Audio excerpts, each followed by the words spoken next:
Good afternoon. We're back in session, and we'll begin the afternoon session with the legislative update from our Director of Legislative and Community Affairs, Mr. McKinney. Mr. McKinney. Good morning, Chair Davis, afternoon. Chair Davis, Vice Chairman Duncan, Lieutenant Governor Forrest, Superintendent Johnson, board members, advisors, my fellow staff here at the State Board and at DPI, and all of our colleagues across the Shire. Thank you for allowing us the opportunity to present to you today on the September legislative update. As we join together today, the 3rd of September, it means that our schools have been admirably and successfully serving our students and their families for 3 weeks. In overcoming the impact of COVID-19 and its crisis, we have required a great deal of sacrifice, resiliency, and flexibility. And as we face unprecedented change, our schools have responded with commitment and dedication, and we thank you. I wanted to begin today also providing a special thanks to a real team effort over the last several months, as today we are coming to a close with short session. And I wanted to start by thanking my colleague Ann Murtha and also Carson Nelson, as well as our community partners across the state in CASA, and Catherine Joyce and Elizabeth Yelverton, and the North Carolina School Board Association with Leanne Winter and Bruce Mildriff, as well as RTI's Edna Wallace and NCAE's Marge Foreman. They have been excellent partners in this work, and I wanted to say thank you at this point. I also wanted to send a thanks to the Governor's Office and Jeff Coltrane and our legislative partners, not only in the offices like Eric Nesbitt and Brett Eller, but also in our legislative members, and Senator Ballard, Senator Davis, and Perry and Jackson, and Representative Horn, and Clemens, and Fraley, Elmore, Blackwell, Sane, and Meyer. I just wanted to say thank you for your partnership and your collaboration. The legislative analysis team also provided a great deal of help and information in that work, and I wanted to say thank you to Brian Gwynn and Kara McGraw, as well as the fiscal research team and Eric Moore and Aaron Biggers. Your work and your dedication to providing information in partnership with the State Board and DPI has been extremely helpful, and we greatly appreciate it. Moving now to today, where the House and the Senate convened, and shortly will adjourn to sine die, which for all those out there who have not been updated on your Latin, this simply means the end of a legislative session and without a day assigned for a further meeting. We are currently in the process of that right now, and the House has just voted 104 to 10 to approve House Bill 1105, as did the Senate last night. So that bill will now move to the governor's desk in the next few hours. And speaking of this is House Bill 1105. This is the Coronavirus Relief Act 3.0. The next few slides are going to provide a series of highlights of this bill. This is a 54-page bill. And so what Ms. Murtha and I attempted to do is to provide highlights to everything that not only is associated and will impact public education across North Carolina, but also specific entries that will affect our kids, our students. And so I wanted to highlight several of these, and then we'll move to a chart that I provided in the next few slides. But if you look, each one will be with its line item. And I did want to bring your attention, if you turn to page 7 with part 3. So part 3 has concerns over what they call revisions of the laws. And these were two very needed and necessary needs from the legislative members. And this was section 3.1, which directs the State Board of Education not to reduce allotments to public school units if there is a difference between anticipated and actual average daily membership. And then 3.1A, which revises the definition of average daily membership in the 2021 principal salary schedule to avoid changes in salaries on January 1st, 2021. So those two pieces will not be in the graph on the next few pages, but I did want to bring those up because those were two great needs that were answered there. And again, I want to thank INCASA and their partnership in really moving this forward. Also, before we move to the actual chart, wanted to bring up the broadband connectivity discussion. One of the issues that we've been continuously trying to raise is that we do not feel that this should be something that falls on the backs of North Carolina Public Schools alone. And so in Senate Bill 212, which was passed back in June, the capital appropriations, DIT cybersecurity, this was a piece that we had brought up in our initial requests recently, including the satellite broadband piece.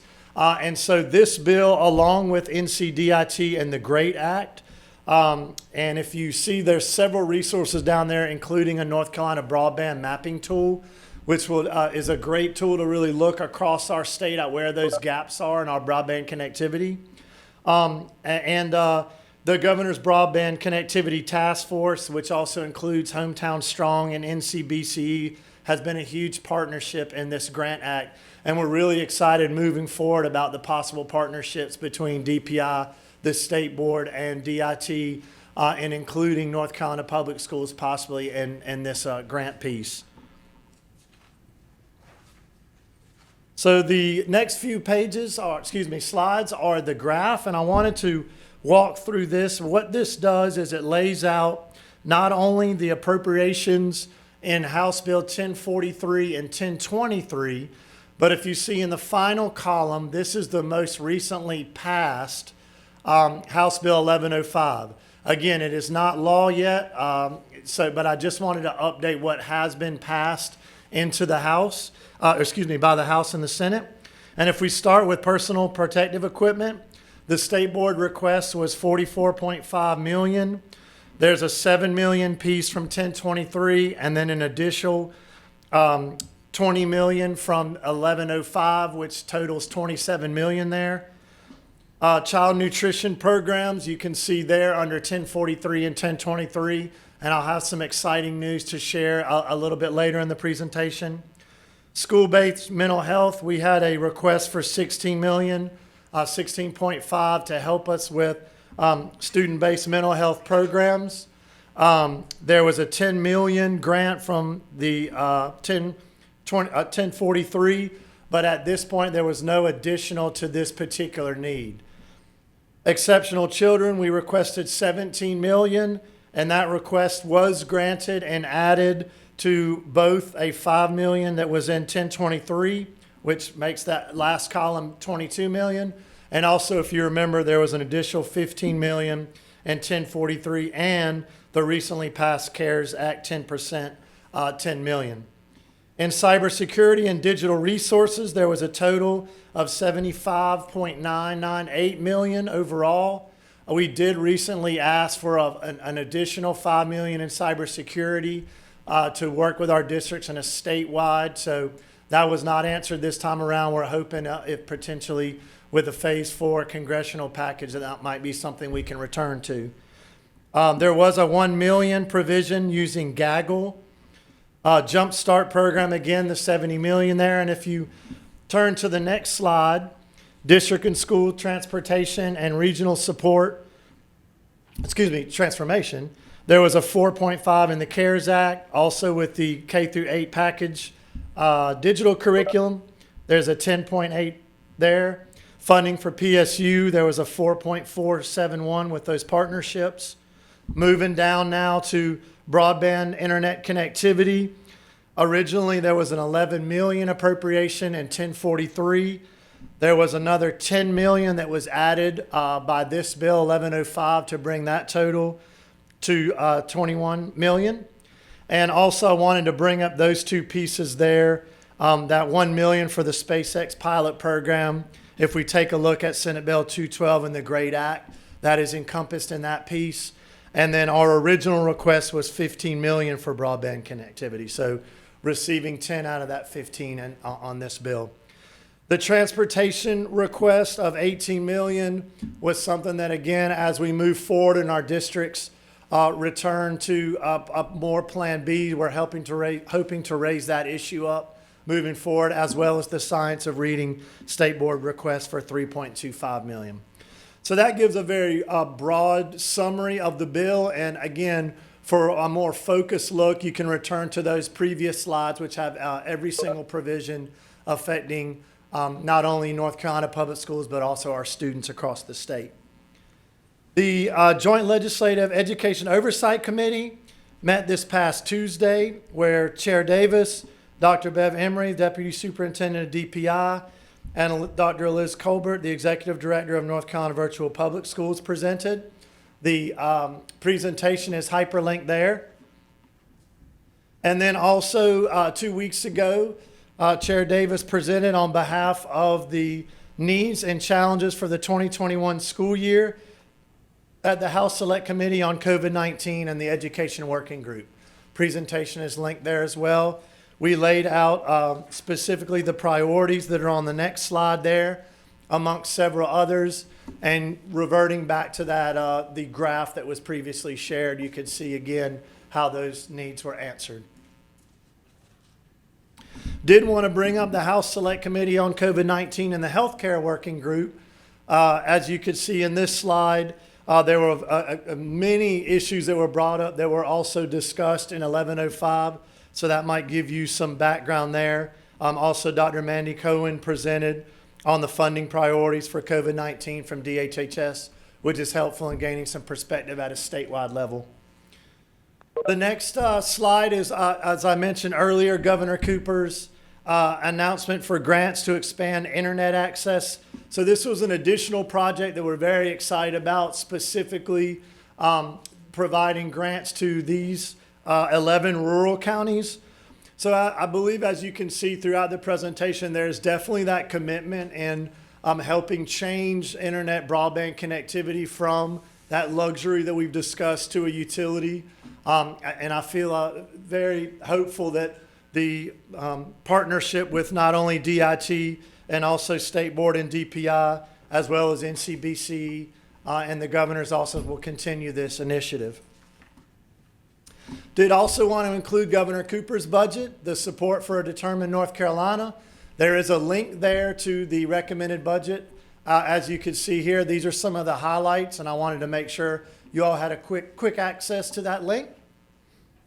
And then moving forward, as we kind of transcend to the next stage of answering the call of COVID-19's impact, I will move these resources to an appendix at the end of the next presentations, but I continue on to lift up the COVID-19 response from North Carolina schools, the DPI Financial Budget Services, which provides the PRC and all the policies. I did unfortunately leave out at the very bottom PRC 135 and cybersecurity, so I will add that for the next presentation in the appendix. You can also find the Federal CARES Act links, as well as other funding allocations there that I will move to the appendices. Finally, I wanted to raise up child nutrition support and federal waivers. So these are a series of letters that we've been working particularly with Senator Tillis's office and Andrew Nam and Deputy Director Loria Stollard of the Governor's North Carolina Washington office. And in procuring these letters and a lot of advocacy from multiple parties across our state, particularly Dr. Lynn Harvey from DPI, who's just been an unbelievable voice across this country and advocating for child nutrition needs. The USDA did extend free meals for kids through December 31st. I just wanted to add that. I will put that announcement at the bottom there in the next. That came across very recently before we could add it to this presentation. Any questions on that piece? And then I'll do a very quick overview of some affairs from the community around the state. Any questions from my colleagues? Hearing none, Mr. McKinney? All right, so the second part of this presentation, the State of the Shire, I wanted to briefly lift up just several very important pieces that are going across our state and begin by the Lighting Our Way Forward, which is a piece that DPI produced. It's almost like a pandemic scrapbook of different districts across the state that are shining their light. So this is a link here. When you're trying to decide, as you're thinking about what our districts are doing, I think this is such an important way just to see all of our schools, our communities, our teachers in action here. So I urge you to take a look at this piece when you have some time. And then next, as we heard from our 2020 Wells Fargo Principal of the Year earlier, Ms. Keisha Clemens, I also just wanted to lift up all of the finalists and say congratulations. And we really look forward to working with you, and particularly my role as Director of Community Affairs. I look forward to reaching out to each one of you individually and seeing if there's ever any way to partner with your specific region. And then a very sincere congratulations to Keisha Clemens.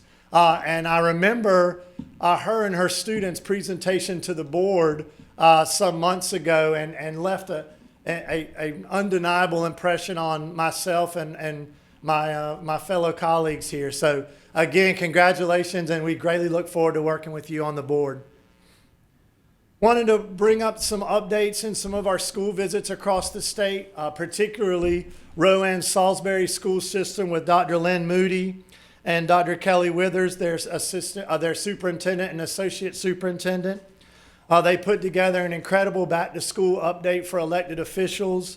We were joined by their Board of Commissions Chair, Greg Eads, and their Board of Education Chair, Kevin Jones, and a variety of presentations that allowed us to really get a sense of what Rowan Salisbury School System is doing, from their outdoor and physical spaces to their buses, to their child nutrition programs, athletic, technology, to their virtual. We did 3 virtual school visits.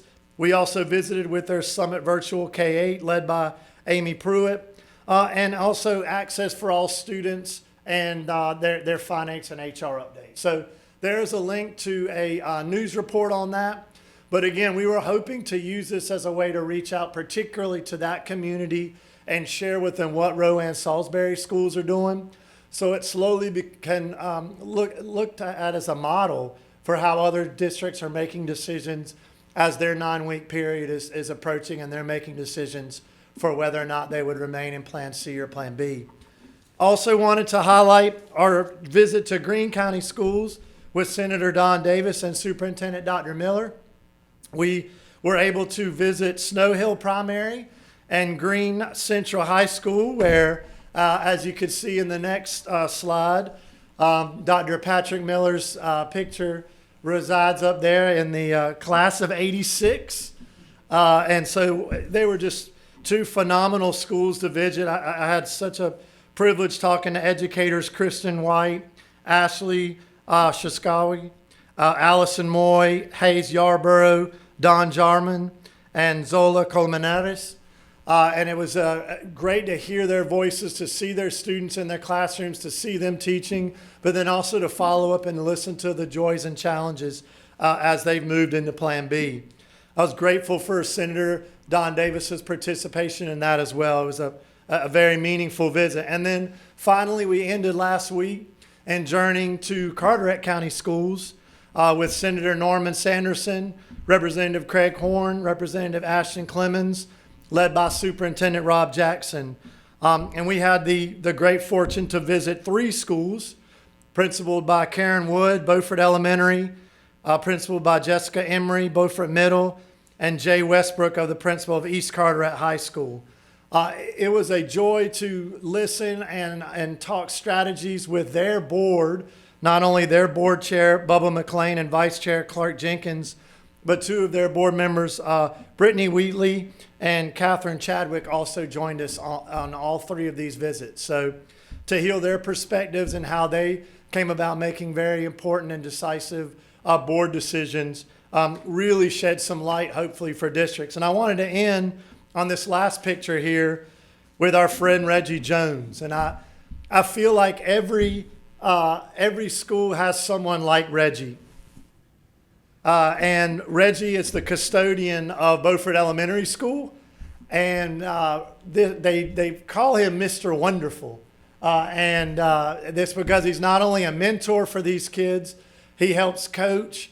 Obviously, he keeps the school clean, but he's that person that all the kids look to when they come to school to give that dap, to tell them about, some feat in their life that they accomplished. And it was so incredible to hear so many people rave about him. And I just really wanted to lift up Mr. Jones in this presentation because there's so many of him out there like this that really anchor our schools and those meaningful developed relationships with not only the students but the community as a whole. Lastly, to end, just some brief announcements on NC Stride. They have changed the dates here, so those dates are now, as you see here, Monday, October 12th, Tuesday, October 13th, and then there'll be a reconvening on Friday, October 16th. So there's a save the date for that. Also, there'll be an in-casa school law and policy symposium on Monday, September 21st and Tuesday, September 22nd, where I will be representing the State Board of Education in a policy update. As you can see there, some of our friends from DPI are also presenting. And the Innovation Projects, one of our community partners is inviting Dr. Ann McCall, inviting board members to their series on courageous leadership. And I wanted to lift these 3 sessions up. I had the great fortune of participating. This is actually how I met fellow board member James Ford, who was presenting with Dr. McCall through my experience as a teacher with Dr. Bill Harrison, who was our superintendent with ABSS. And we were able to walk through these 3 historical events in North Carolina public education history. And it was a very meaningful process. And I'm so excited that Dr. Ann McCall has extended this invitation to board members. And the links are there, and you can see the times as well. So I encourage you all to join in that process. We've had some great North Carolina Public School Forum episodes. There's a link there. And then lastly, I just wanted to end on Hope for NC, which is a helpline which connects North Carolinians to mental health and resilience support to everyone in our 100 counties. Any questions? Mr. McKinney, this is Olivia. Hi, Dr. Oxendine. Hi, how are you doing? Very well, thank you. Hope you are. Really, really good presentation. The part that captures my attention, and perhaps we can talk offline about this when it's going in reverse in your presentation. It has to do with the broadband connectivity. Session Law 2020. Just that really piques my interest. Me too. And I know we can talk offline, but this is probably something that would not be available to LEAs, but school districts and charters, but to like county commission boards. Is that a question? I'm Capital sorry. Appropriations, R&R, DIT, cybersecurity. Oh, I'm sorry. Let me see if I can find the number. It's frame 8.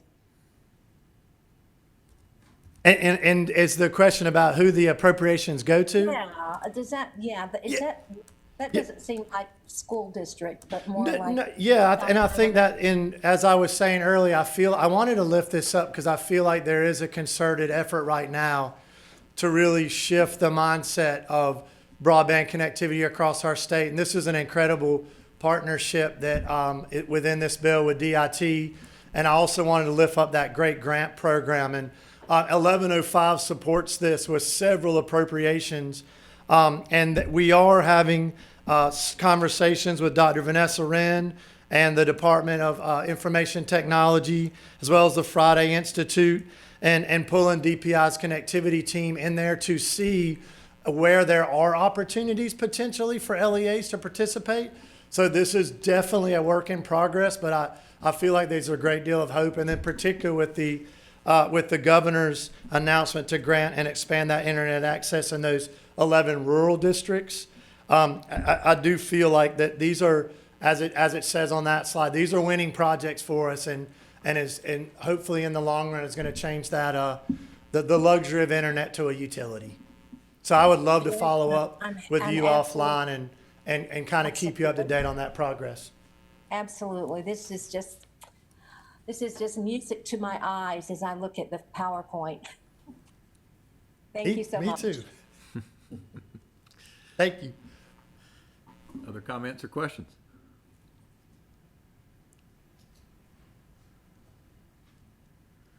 Mr. McKinney, thank you for representing us so well and all the public school students across the state. Thank you for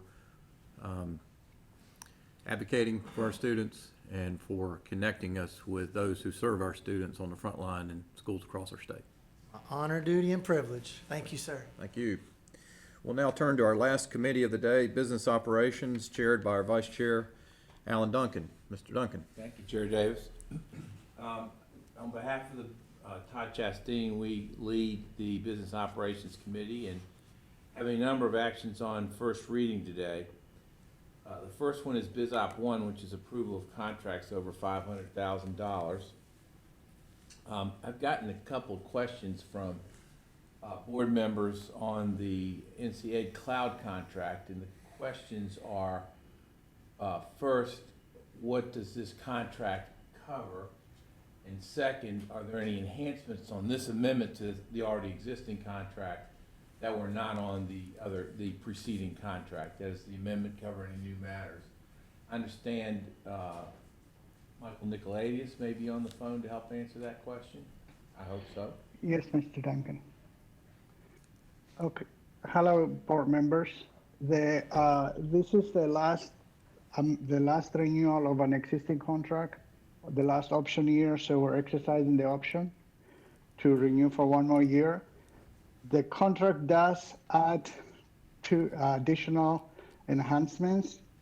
One of the most important ones, it includes rostering, something that is being asked by many of our districts. It also moves the tier one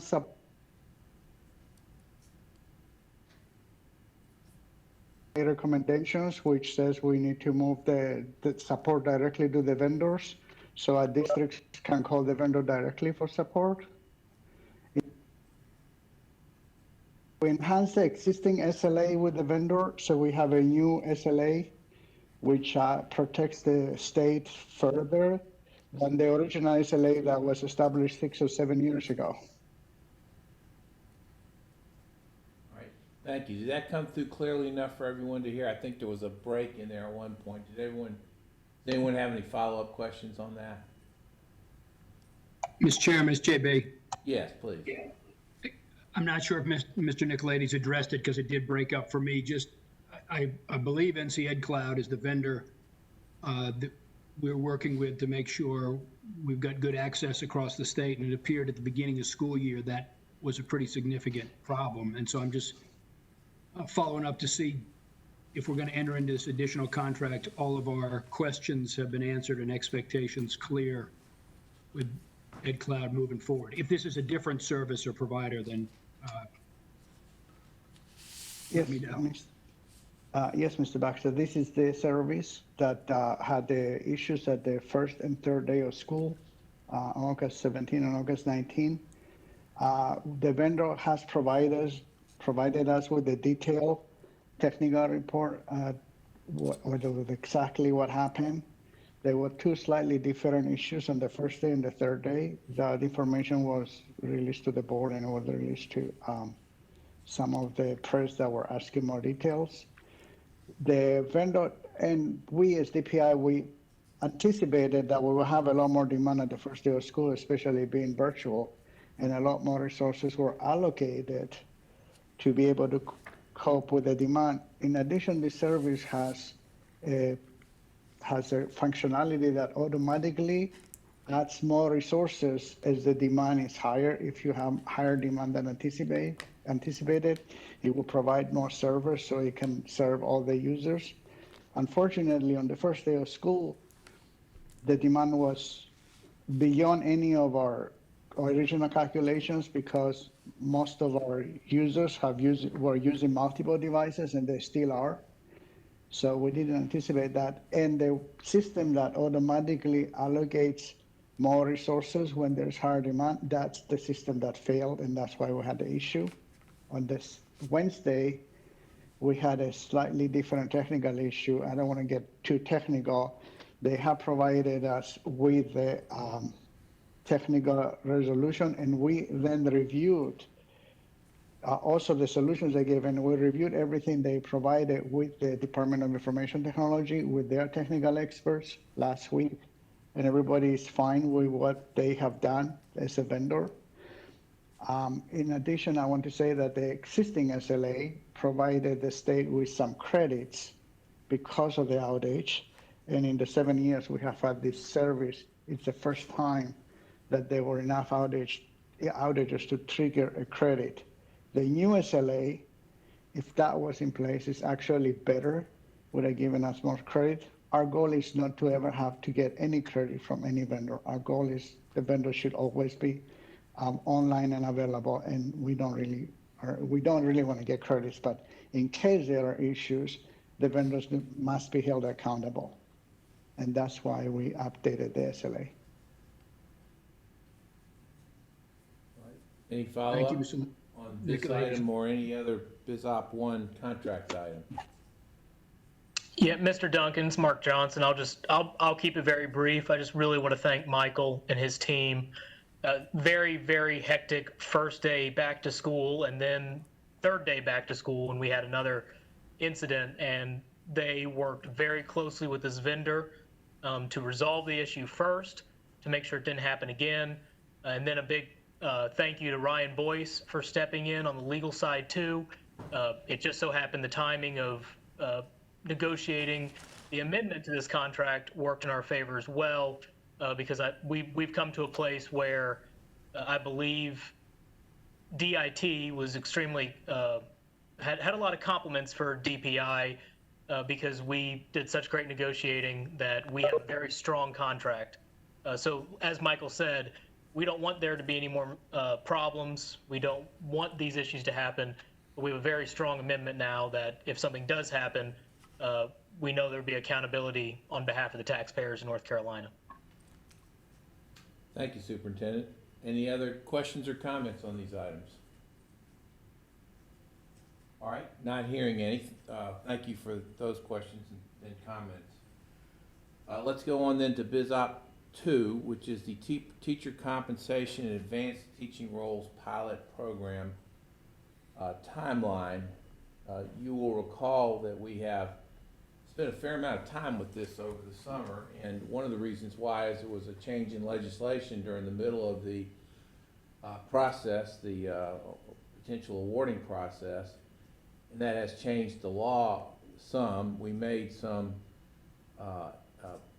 award efforts at our previous meeting, but it has become increasingly complicated by the fact that the change in the law occurred in the middle of the process. I think that was all well-intentioned. It was just unfortunate timing. It's the way it worked out. So at this point, we're at a place to look at a timeline for further pilot program, advanced teaching, and teacher compensation roles. And Tom Tomberlin is going to report to us about first the status that we sit in right now, and then the department's recommendations for how to best move forward in light of the circumstances as they exist. Dr. Tomberlin. Thank you, Vice Chair Dotson. This is Tom Tomberlin, Director of Educator Recruitment and Support, and I'm happy to review with you the change in legislation that creates a teacher compensation and advanced teaching roles program rather than a pilot program. So now this has been established as an ongoing program in the state, and that comes with some changes that are important in light of what we just recently talked about, the approval of the 4 districts that we recently did in July. So the request for proposal process outlined in the law is by September 15th and annually thereafter, The state board shall issue a request for proposals for the program. The local boards must submit their proposals by October 15th, and by December 15th, the state board shall review proposals and select LEAs to participate in the program. So participation in the program now doesn't automatically mean funding anymore. It is you are participating in this program, that we're monitoring your outcomes in your programs to ensure fidelity to your plans and monitor those improved student outcomes that should result from that plan. But there will be funding for some districts that are in the program. So I'll talk about that in just a second. Most of this is review, but I do want to go over with the board again the purpose of this program. And Dr. Townsend Smith, if you could go to the next slide. So the purpose of this advanced teaching roles program is to allow highly effective classroom teachers to teach an increased number of students. So this is the goal of this program, is to ensure that every student in North Carolina has access to a highly effective teacher. And this program allows us to use teachers in a slightly different way, or some kind of innovative way, to expose students, all students in the school, to that highly effective instruction. It enables the local school, excuse me, I'm sorry. It enables the LEA to provide salary supplements to classroom teachers in advanced teaching roles.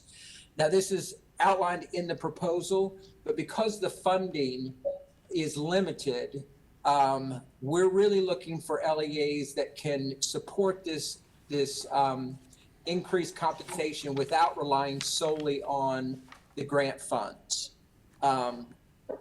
And then enables local school districts to create innovative compensation models that focus on classroom teacher professional growth and student outcomes. This is a really important piece of this. Not only is it just participating in professional growth, but seeing that relationship between the teacher's professional growth and improved student outcomes. And then the job for us in this program, DPI and the state board, is to look at these plans, evaluate these plans, and monitor these plans to see if there's opportunities to replicate highly effective models throughout the state. So I will not put you through the rest of the evaluation process or the RFP process. That's there for you to review at your pleasure. If we could skip down to slide 12. There are some special considerations we need to make in this upcoming RFP process. So the request for proposals, we will open this up to any district interested in participating according to the rules outlined in Session Law 2020-78, and those rules are articulated in the RFP document. Any district not previously approved to offer an ATR program during the 2016-2020 pilot period should adhere to the RFP proposal requirements as written. So it's everybody who hasn't already had a program approved and would be applying must adhere to the new guidelines. They could not use an old grant proposal that used the terms under the pilot program. They would have to update it to the new one. Advanced teaching role pilot districts who wish to offer an ATR program that varies significantly from their existing advanced teaching roles model must submit a new RFP. So our current, the first round, the inaugural cohort of ATR programs can apply for status under this RFP. They do not have to reapply unless they want to substantially change their program, and that would require a resubmission of the RFP to the board for review.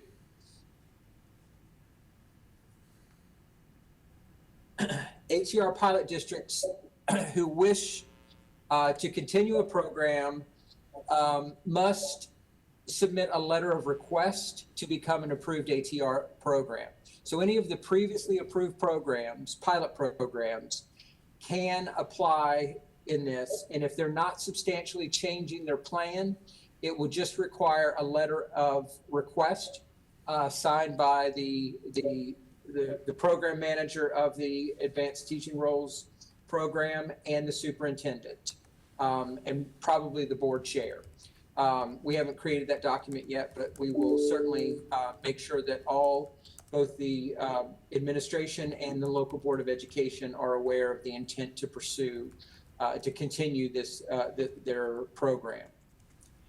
Proposals selected and continuing pilot models identified during this RFP cycle will be approved to offer advanced teaching roles as described in the session law. So if they submit their regular program as it was before, we will approve those kind of on a pro forma basis. But if they change them, then those would have to be reviewed by our review committee. So this is the very important piece of this new proposal. So we are going to accept RFPs from anybody who cares to participate in the program. However, we will limit funding in this RFP cycle to the local administrative units who already are participating and are funded. That is the 2018 cohort, as well as the July 2020 cohort that you just approved. So those and only those districts will be able to receive funding from the approval process. Everyone else that gets approved would just be approved to carry on their program as it was described or as it is approved by the State Board of Education. All right, thank you. Thank you for that description of how it's gotten, and truly it's gotten more complicated than where it was before. Are there questions or comments from any board members on this item?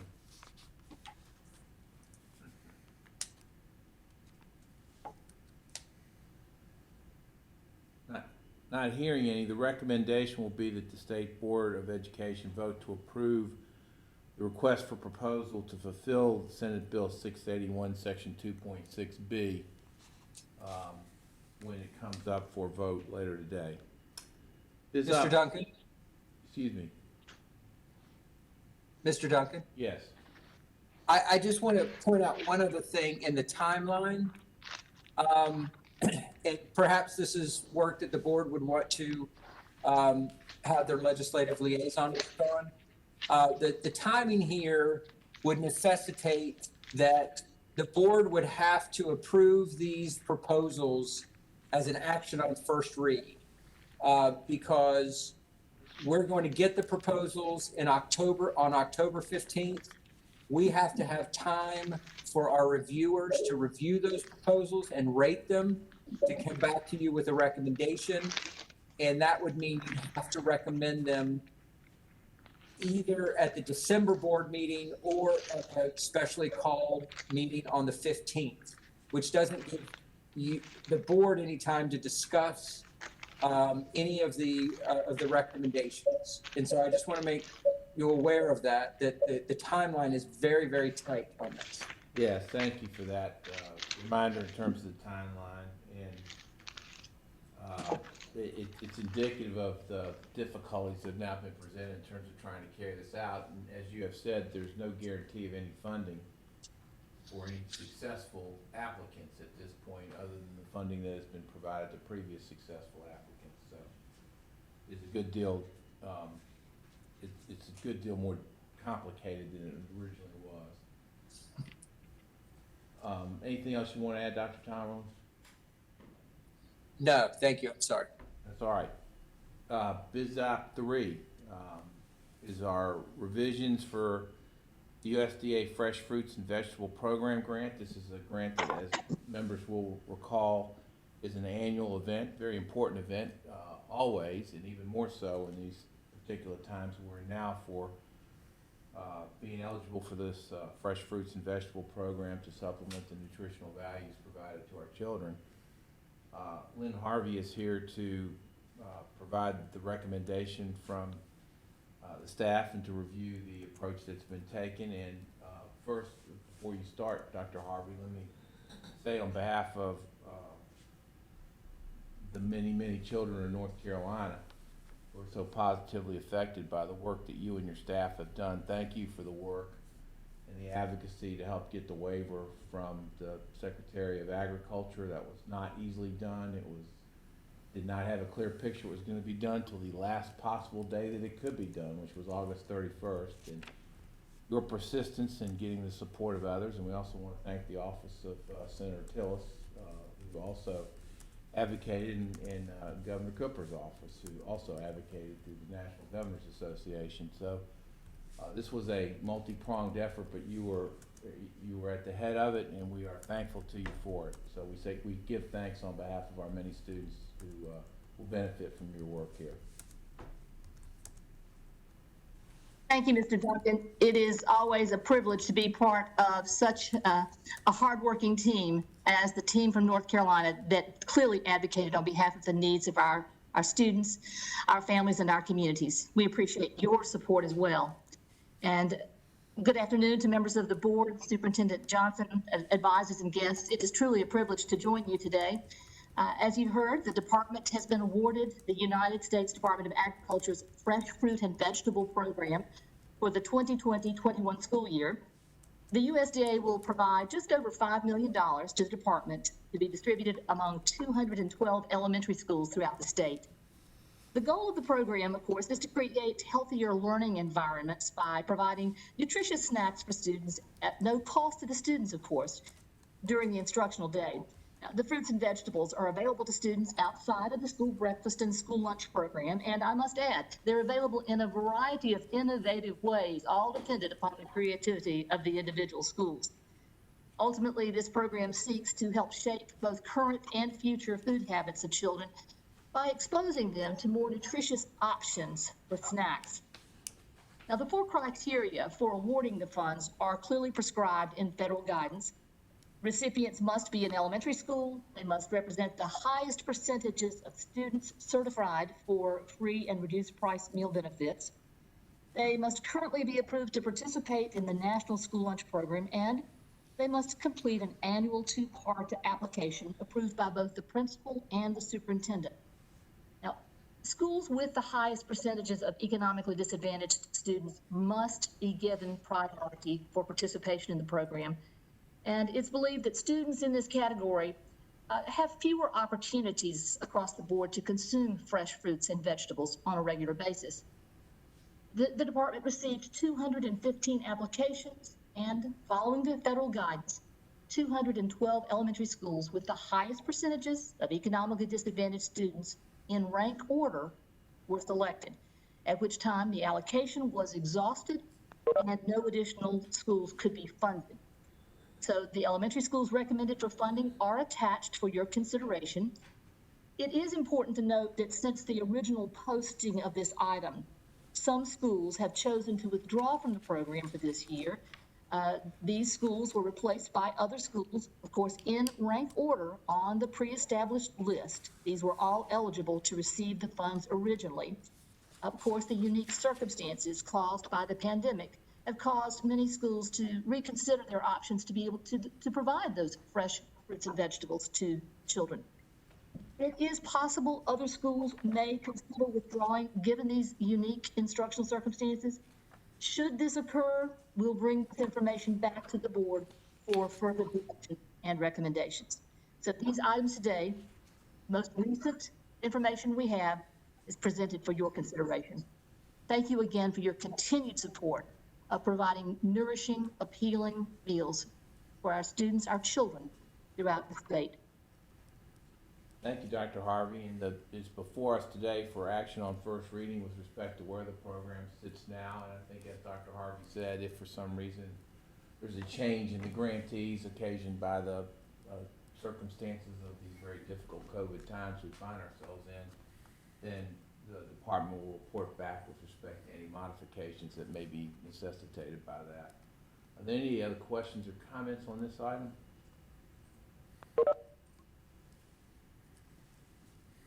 All right, not hearing any, let's go on to Biz Op 4, which is the CARES 10% Division Action Plans. You will recall that when we last discussed this, we have the expectation that the different owners, if you will, of the various funding allocations that have been made will come forward with plans for how most efficaciously to spend this money.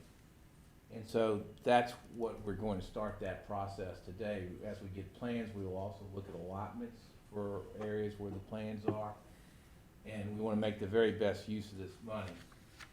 It's important to take a step back right at this moment and note that not all money is the same during the COVID-19 virus epidemic. The money that is attached to this, our CARES 10% holdback fund, is particularly valuable money because there's a 2-year period for it to be spent. Money that we just were allocated by the legislature from the coronavirus funding that Mr. McKinney just reported on a short time ago is under a much shorter timeline. It's money that needs to be spent by December 30th of this year. And so that's a different kind of money. Shortly, we're going to talk about on Biz Op 7, the governor's or GEAR funding consideration request. That money, again, is on a longer timeline. So in some respects, all money is not the same here as we're looking at these coronavirus relief efforts, and we need to keep that in mind in terms of layering when payments go out and what time periods they can help cover, and being very conscious of what deadlines are and very careful accounting and guideline following for all of the funds, but particularly funds that are going to have to be spent on a pretty short timeline. So I say all this by way of background for the board. I expect we will be looking at a number of allotments shortly coming out of the legislative session, that it will be important for us to be able to act quickly with working closely with the department and moving forward with allotments so that that money can be used well and effectively. It's important money. It's very important to be used effectively. But it's going to have to be done on a quick manner because the money will have to be expended by the end of the year. And so everyone, if you start to feel like you're seeing an allotment almost every meeting, you probably are. Probably going to see more than one, but I can't emphasize enough the importance of the work that's going on here and the need to assure that we're making the very best use of money of these funds that we're not likely to see in some of the years we go forward. So with that backdrop, I know Dr. Emery is here to present some of the First Division action plans and to provide an introduction for that. So Dr. Emery, let me turn it over to you, please. Good afternoon. Thank you, Vice Chair Duncan. Appreciate this opportunity given by the State Board and Superintendent Johnson. What we want to do here is a brief introduction, and then we have several folks, Dr. Tricia Townsend, Dr. Angie Mullinex, and Dr. Mia Murphy, who will share some plans with you. Then we will use that as a segue to BSOP 5, where some of these you will take action on today. The chart in front of you is just a very simple project management. It shares the owners, the business owners of each of these initiatives from the 10% allocation that the board approved. I want to just take a quick stop here and thank these people. No one in the department ever says, "What, me? You're giving me another item here." Folks say, "How? What's my timeline?" and jump in. And we have surely seen that spirit in the last few months. And I just can't say enough how refreshing and energizing it is to work with this team. Names you don't see here that I need to say help us make these processes work. On almost all of them, without Alexis Schaus to help us with allotment, mindset, and math, each of these business owners rely on her, and that same spirit of how can I help you exists there. Deanna Townsend Smith and Chloe Gossage, who lead our policy work group also shepherd these through the appropriate process so that when they get to you in that column that says allotment process, they've been thoroughly vetted with good input. And you see a number of those, as Vice Chair Duncan mentioned, come to you today through that process. We also tried to indicate here which of these we anticipate will go through an RFP process, which will just be done via application, where we might anticipate contracts and going through the agency's procurement process, and those that we know have some hiring attached and will require our human resources processes. I also just wanted to say here that while people work furiously on the front end, and I completely agree, Vice Chair Duncan, that getting this out is everybody's first priority because of the way it's come to us, and we're grateful for it. There are also monitoring and compliance requirements on the back end, and the board recognized that with the 10% dollars. As we move into gear funding, and we're so grateful that we are receiving that as well, I think we need to plant a seed about what kind of manpower we may need to help with monitoring there, while the governor's office will largely drive allotment recommendations. We will be the agency distributing, and so we need to look at this similar kind of project management for those dollars as well. With that, I'm going to turn it over to Dr. Tricia Townsend, who has been incredibly helpful 6 months into the job and has brought us a great deal of talent, particularly with organizing this work, the logic models, and she's going to talk about the iCares portion of this, followed by Dr. Mullinex and then Dr. Murphy. Hey, thank you, Dr. Emery. I'm happy to share information about the steps we've taken with the initiative to issue $4.4 million to support childcare during periods of remote instruction. The iCares grant will range from $200,000 to $500,000, and these grants will be limited to only LEAs and charters. Our federal program staff has worked diligently to develop a process for administering these funds. A hearty thank you goes to Program Administrator Melissa Eddy, who has done the lion's share of the work here. A short summary of the initiative is provided for your review, as is the draft RFP that will be released to invite applicants to apply. An allotment policy is also provided along with others for your approval as a next agenda item. To further prepare, we have worked with our external partner to outline grant review processes. Lastly, we provided information to potential applicants via listservs and correspondence such as the weekly top 10 to let potential applicants know about this upcoming fund source. To date, we have received information from 80 LEAs and 40 charters or lab schools that intend to apply, and the deadline to apply for these funds will be October 5th.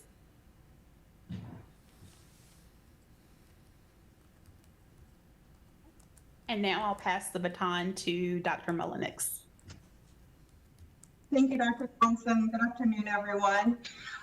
In terms of the instructional support partnership, I'm going to defer for now on that project. We're ironing out some details with that. Dr. Mullinex, the sound is Yes, not sir. coming. Dr. Mullinex, the sound is not coming through clearly. Maybe if you reposition some way. Yes, sir. That's better. Thank you. Okay, yes, sir. I'll start over again. Thank you, Mr. Duncan. Good afternoon, everyone.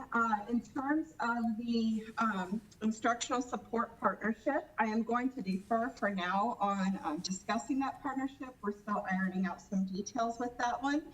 So I'm going to move on to the professional development for K-12 school leaders. This is an exciting project that we have planned out. It's a multifaceted project that has 3 tiers added to it. The first portion of that would entail facilitated synchronous and asynchronous professional development for cohorts of school leaders who participate in virtual facilitated sessions, access online application-based assignments, participate in online interactions with peers and facilitators, and engage in structured sharing sessions. And the second tier to this project involves a series of self-directed digital on-demand webinars. And the third portion, in knowing that once we provide support to the field, it's really beneficial when we can continue that support in an ongoing way and share that love across the state. And so the third tier to that is sustainability and ongoing peer support. So those school leaders who participate in the cohort model, they will then become mentors to other school leaders across the state. And that is a brief overview for the professional development for K-12 school leaders. So I'm going to turn it over to, if there are no questions, I'll turn it over to Mia Murphy for the professional development for K-12 teachers. Dr. Bonex, before you turn that over, could you answer just one quick question, which is, our understanding is that that will go through a procurement process for a contract in order to be expending the funds that will go to these important professional development needs you've outlined. Is that right? Correct, sir. Yes, sir. Very good, thank you. Dr. Murphy.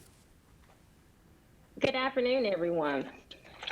So just like how Dr. Molinitz talked about how we're providing support for leaders with remote learning, we definitely want to make sure that we focus on our in-classroom educators.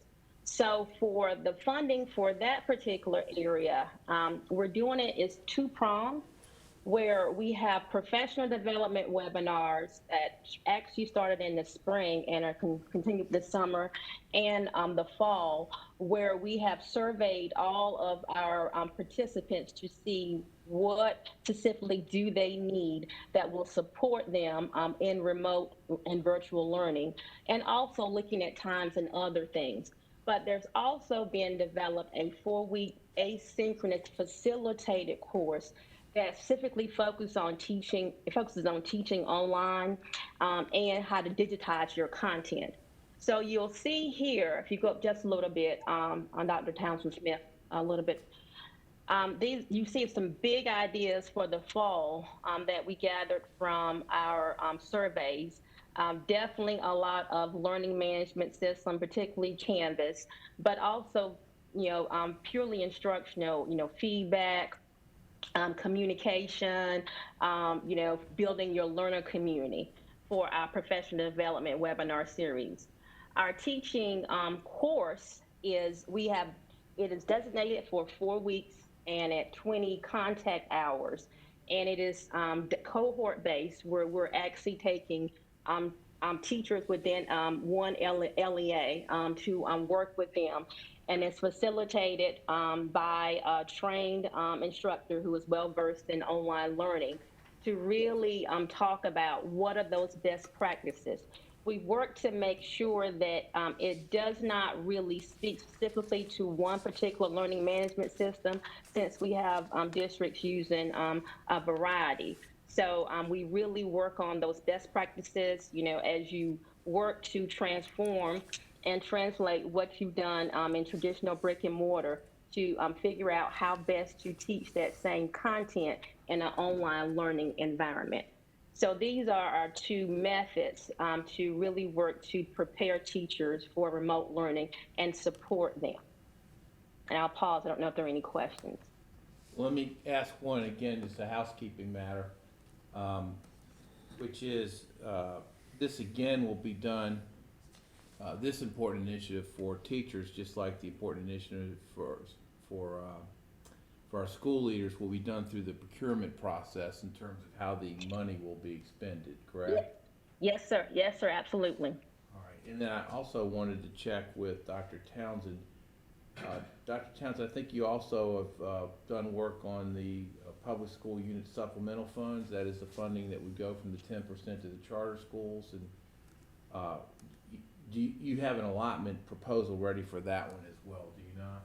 Yes, sir, I can talk about that. So, for charter schools, and Alexis Schaus, she explained this, I think, a little bit earlier about this potential process, and I will try to jump in and explain it. So currently, schools and, LEAs and charters received their funding through PRC 163. At that point, we knew that there were several charters that were ineligible for funding because they either waived Title I funds or they were ineligible. And so there was a thought that each school should get something. And so the little over $2 million was reserved to do that. And so Alexis did a calculation in which she's bringing all charter schools up to a $45 per ADM. And as such, some schools who've already received funds under PRC 163 will get an additional bump under this new PRC, and then those who did not receive will get it as well. And so that is PRC 164, and that will be presented in the next agenda item as well. Yes, thank you. So and then I was going to say the process for that will be the same. There was a simple application that people filled out in PRC 163. And so PRC 164 will be a mirror application. They will fill that out and upload that. And then our staff will then be able to release those dollars out to those charters. Very good. All right.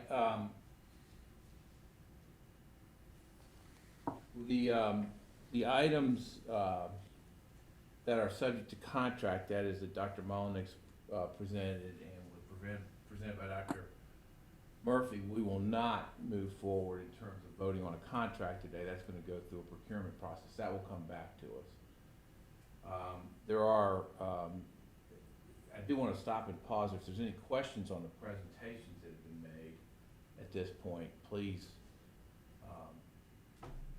I invite them now, please. Vice Chair Duncan, this is Olivia. I have a quick question. Please. A little bit of clarification is what I need. So Dr. Townsend was presenting something about professional development in the remote setting, how to improve your remote teaching, and there's some professional development that will be offered at a later time. You said something about procurement. Is this, I believe that was Dr. Murphy for talking about for teachers, and what I meant by that, it would go through, that would be contracted for as opposed to allotted, so we'll go through a procurement process for that contract. Just as Dr. Mullenix's item for training for principals will also go that same way. It'll be done through a contract, so we'll go through a procurement process. Is that helpful? I think so. Thank you. This is Bev. The first chart we used also, our intent was to try to help answer that question, Dr. Oxendine, which is what are those possible agency processes that each of these might go through?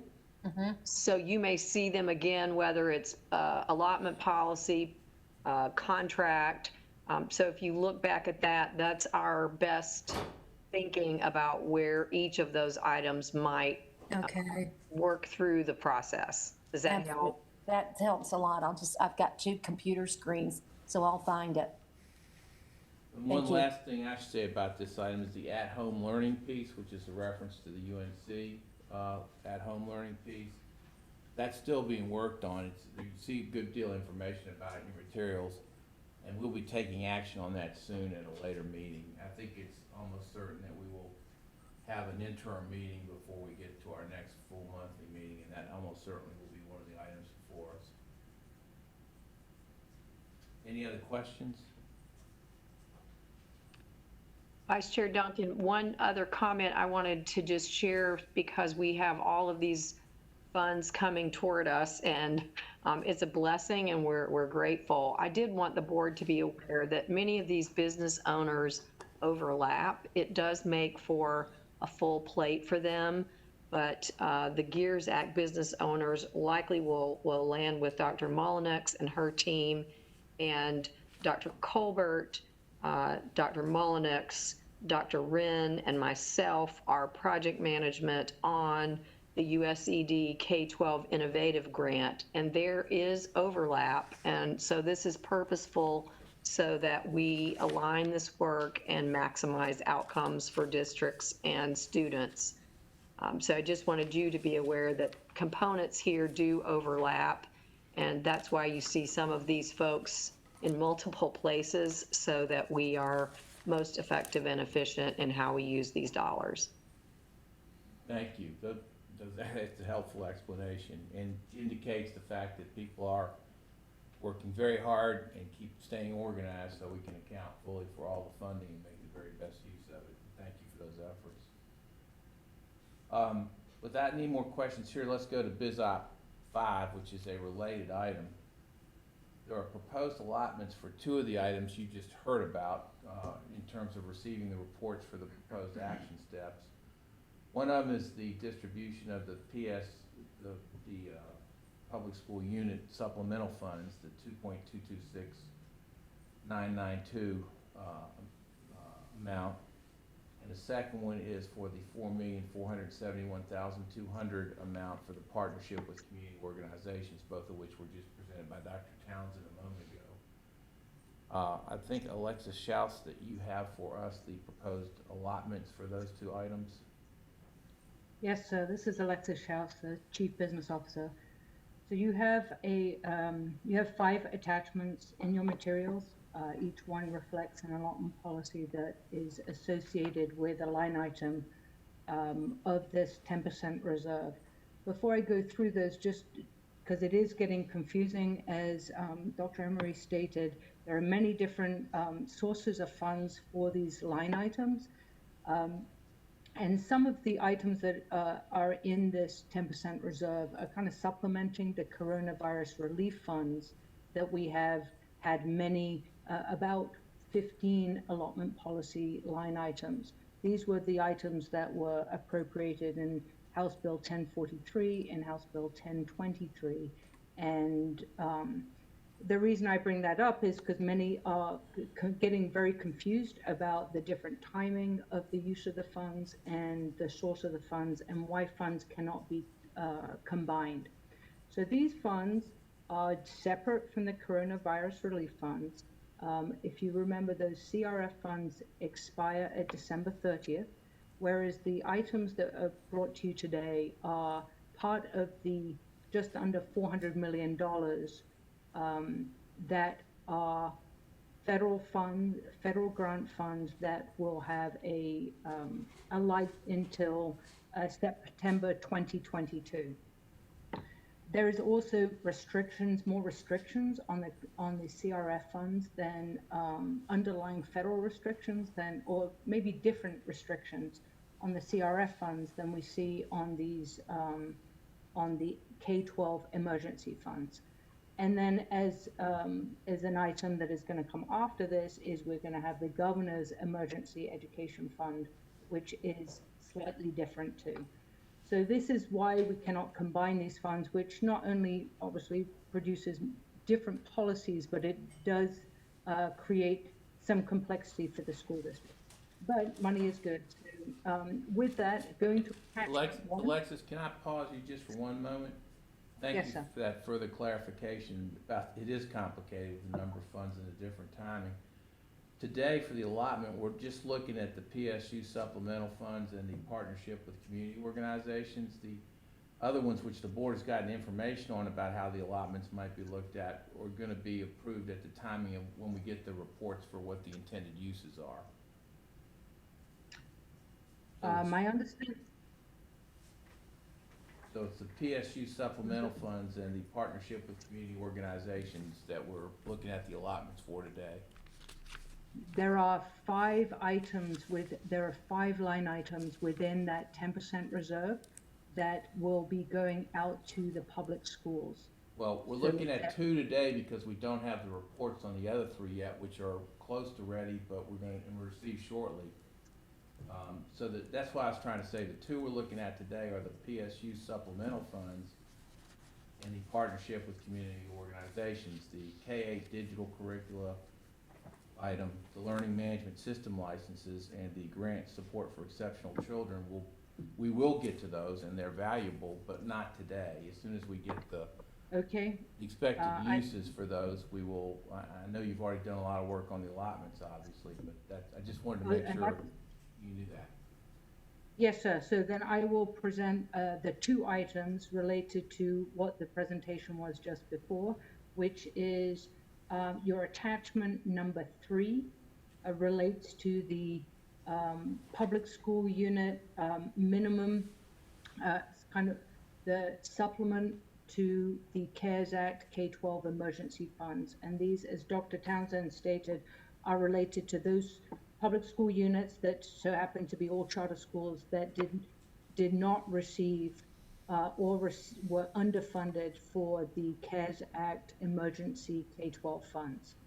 The formula is making sure that all public school units receive a minimum of $45 per ADM, and the special provisions written there is consistent with the allowable use of the CARES Act K-12 emergency funds. That was PRC 163 that went out prior to year end.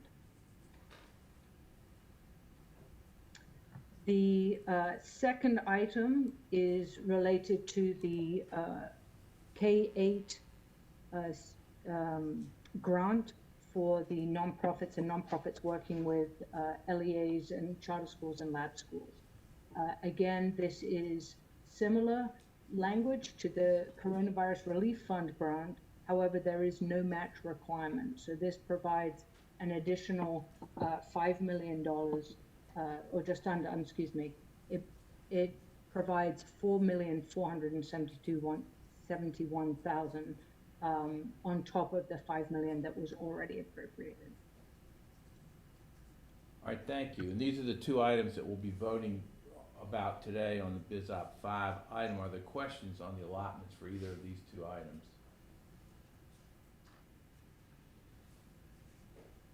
All right, not hearing any, let's go then to Biz Op 6, which is the policy amendment for the transportation allotment flexibility for PRC 56. And I should say thank you to Alexa Schaus for your help on that last item before I move on. I believe Kevin Harrison has the transportation allotment flexibility issue under Biz Op 6. Yes, good afternoon. Thank you. I appreciate the opportunity to present to you today about the transportation allotment policy. The existing allotment policy, I'm going to start with a little bit of background, permits the use of funds for transporting students to, from, and between their schools for their instructional program. It requires, however, that other programs reimburse PRC 056, meaning that you can't spend this K through 12 to and from school transportation allotment. Even if you're allowed to use the school bus, you can't spend PRC 056 funds for it.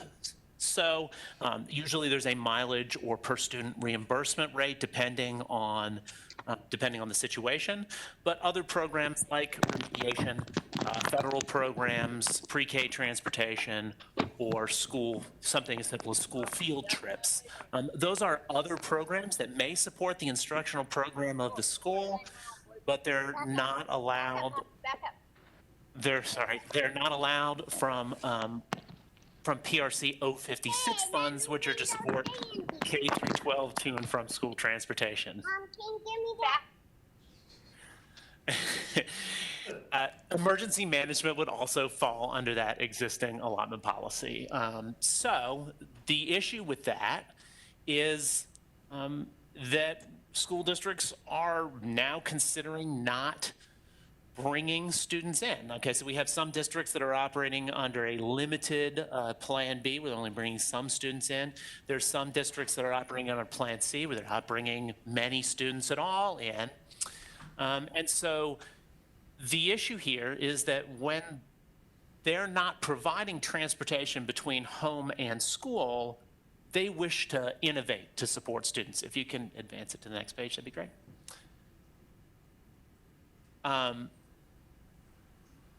So they want to do things like delivery and pickup of instructional materials. That might be like hard electronic materials like flash drives or laptops. Could also be paper materials for students that don't have internet access.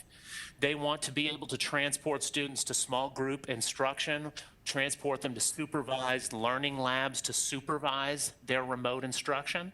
These could be on-site, they could be off-site. And they would also like to deliver meals to students that are in remote learning because we know that's essential for their health.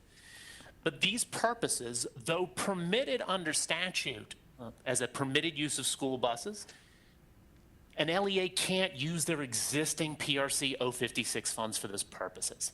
And so school districts with the least local resources may have to abandon those ideas and either furlough their existing staff or find something else for their staff to do that may not be exactly what they want them to do, less efficient and less effective than what they want, but what they have to do to keep them on staff. And so we want to afford them some more flexibility. So let me give you the issue in some numbers. We did a survey of school districts in North Carolina. At the time that we gathered the numbers for this presentation, there were 73 LEAs responding. A few more have replied since then, but for the most part, everything stays about the same. Approximately 8.2% have already issued furloughs or reduction in forces for school nutrition or transportation staff. That's about 6 of the 73 that reported. Only 22 out of the 73 indicate they are not either considering doing this, reducing their force, or already actively planning to reduce their force. That's only 22 out of 73, only about a third that say that they're not already in consideration or planning to reduce their staff. So we asked, if you have any of these furloughs, reductions in force, you're planning on it, or you have it under consideration, would flexibility help you? And you can see from this graph, the answer for most people was yes. Okay, either not applicable because we're not considering it. That was that 23% there. No was actually a very small piece. That was 3, and even one of those 3, when you get down into the details, said they weren't considering it and they hadn't furloughed anyone. So really, we're down to about 2 of the 73 said that flexibility would not be sufficient to alleviate these personnel concerns to serve the students' needs. Now, some people said it was a pretty evenly split there between whether or not flexibility alone would keep everybody moving and serving the students' needs, or if flexibility and some additional funding would be helpful. Okay, so we looked at what types of additional funds would be needed. Initially put in front of the General Assembly was $18 million. That was based on a summer nutrition program survey. In the more recent survey, which I'm referring to here with the 73 LEAs, there was a wide variance in what they reported. Anywhere from $0 per day up to many times their current daily operating budget. And so we're reviewing those figures. It looks like some people, or maybe a reasonable number of people in the list gave a number that was for the whole year as opposed to per day.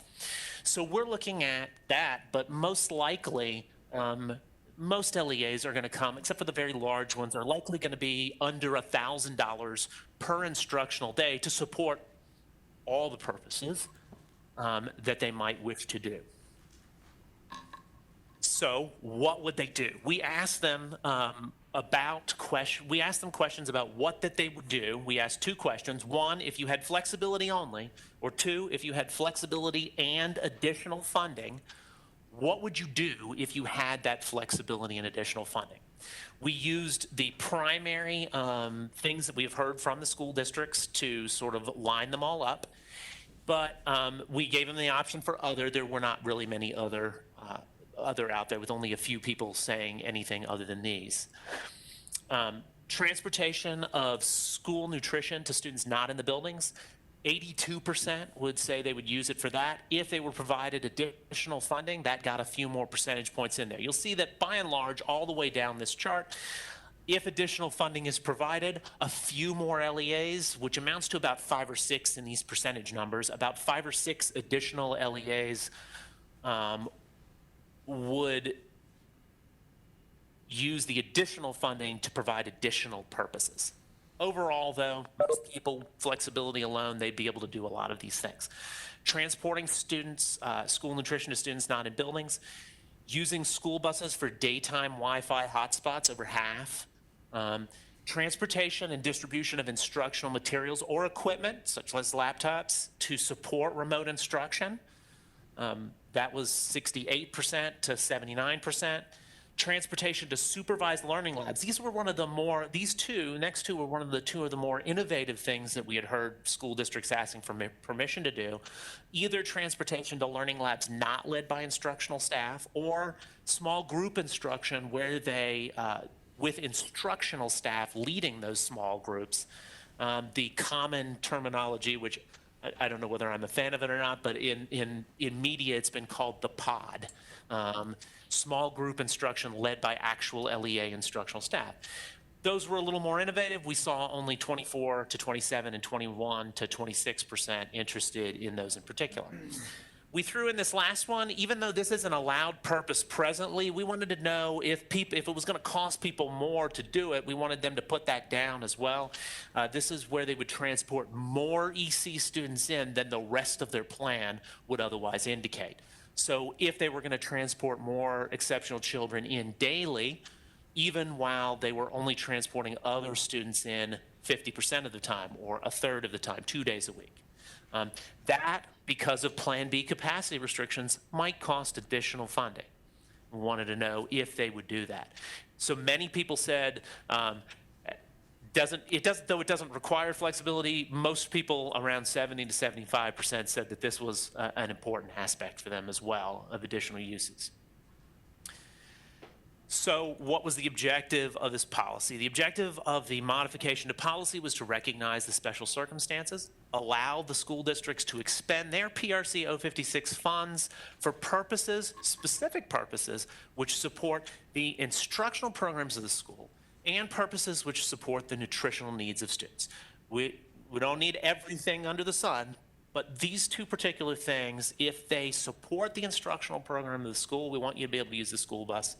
And if they support the nutritional needs of school buses, we want you to be able to use the school bus and use PRC 056 funds. So to that end, we looked at 3 options in front of the policy working group. Option 1 had some preference associated with it. This would allow PRC 056 funds to be used for these purposes during a declared state of emergency. The advantage of this particular option over the others is that it doesn't have to be revisited. If there is a declared statewide state of emergency or local state of emergency under the general statutes, and if there is an operational purpose which supports nutrition or instruction, then they can use PRC 056 funds to support that. So for example, let's say a hurricane came through and school has been canceled for 2 months in a district. Under current policy, they're restricted from using those PRC 056 funds for all the purposes which they want to use them for now to serve remote instruction. This provision would say we don't have to revisit this. You are utilizing this to support instruction of students during a state of emergency. You may do that. The second option is a little more restrictive. It limits this in the same way, students' nutrition or instruction, but only until Executive Order 116, which declares the current state of emergency in response to COVID, is rescinded. Okay, so once that is rescinded, the provision is no longer, the provision is no longer in effect, and the funds can no longer be used for those purposes, even if another emergency develops. So if another emergency were to develop, we would have to revisit whether or not it warrants a new special provision. The third option was more broad. It allowed the LEAs to use PRC 056 funds to support any allowed use of the yellow school bus, which can be any emergency management use of a yellow school bus, until the current state of emergency is lifted. That's a little more broad. It doesn't have to be instruction and nutrition. If it were beyond this state of emergency, could be used, for example, like hurricane evacuation. But that's not exactly, that's a little broad, but that's certainly another option. I would also like to keep in mind, though, that flexibility doesn't alleviate them of budget responsibility. So a part of general statute, which I have quoted on the next slide, is that 115C242, which is under the use of yellow school buses, is that local boards of education have to determine funds are available to cover transportation of their children to and from the school for the whole school year before they can authorize the use and operation of school buses for other services deemed necessary to serve the instructional programs of the schools. So it's not totally wide open there. They've got to recognize that it is their responsibility to make sure that either state or local funds are available for the primary purpose to and from school transportation in grades K through 12 before they start, using these funds for these other purposes. If anybody has any questions, I'd be happy to talk further. Let me ask, as we go to questions, do you have a recommendation as between option 1, 2, or 3 from the department in terms of what from a policy standpoint the department views as the most efficient way of proceeding, or most effective way of proceeding? The policy working group seemed to have a preference for option 1. I mean, is what I would say, and I certainly have a preference for option 1, I would think, because it allows us to act nimbly to the situation, but still restricts it in particular to purposes that support students' nutrition or instruction only. So it can't be any emergency purpose, only nutrition and instruction emergency purposes, but it allows the policy to be flexible in the future should there be another unforeseen or a foreseen circumstance, such as being forced unexpectedly into remote instruction. All right, so I now welcome comments and questions or thoughts. We've got 3 options and a recommendation that's been made as to what would be the best approach here to provide some additional flexibility. And thank you for the report that demonstrated the potential need or uses for the flexibility if we were to grant it.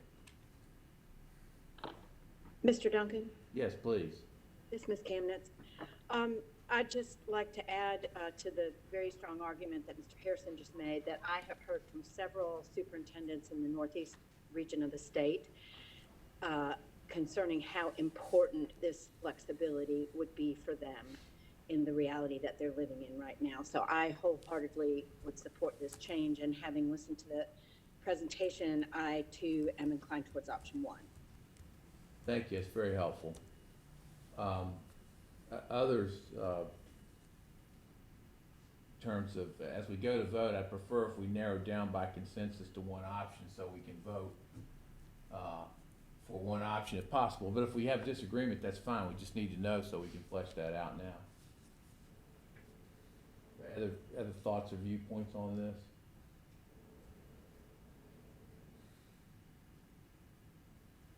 All right, not hearing any, then I think the proposal will be that we, when we vote on this item, it will be to vote in favor of the transportation allotment flexibility for PRC 56 pursuant to option 1, which is as outlined on the screen before you.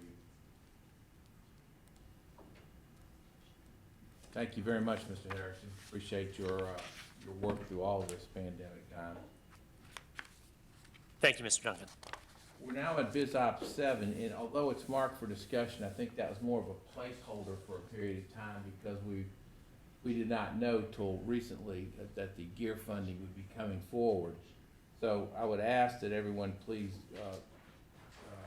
by consent, unless someone indicates a disagreement, that we be able to act on first read on this particular matter.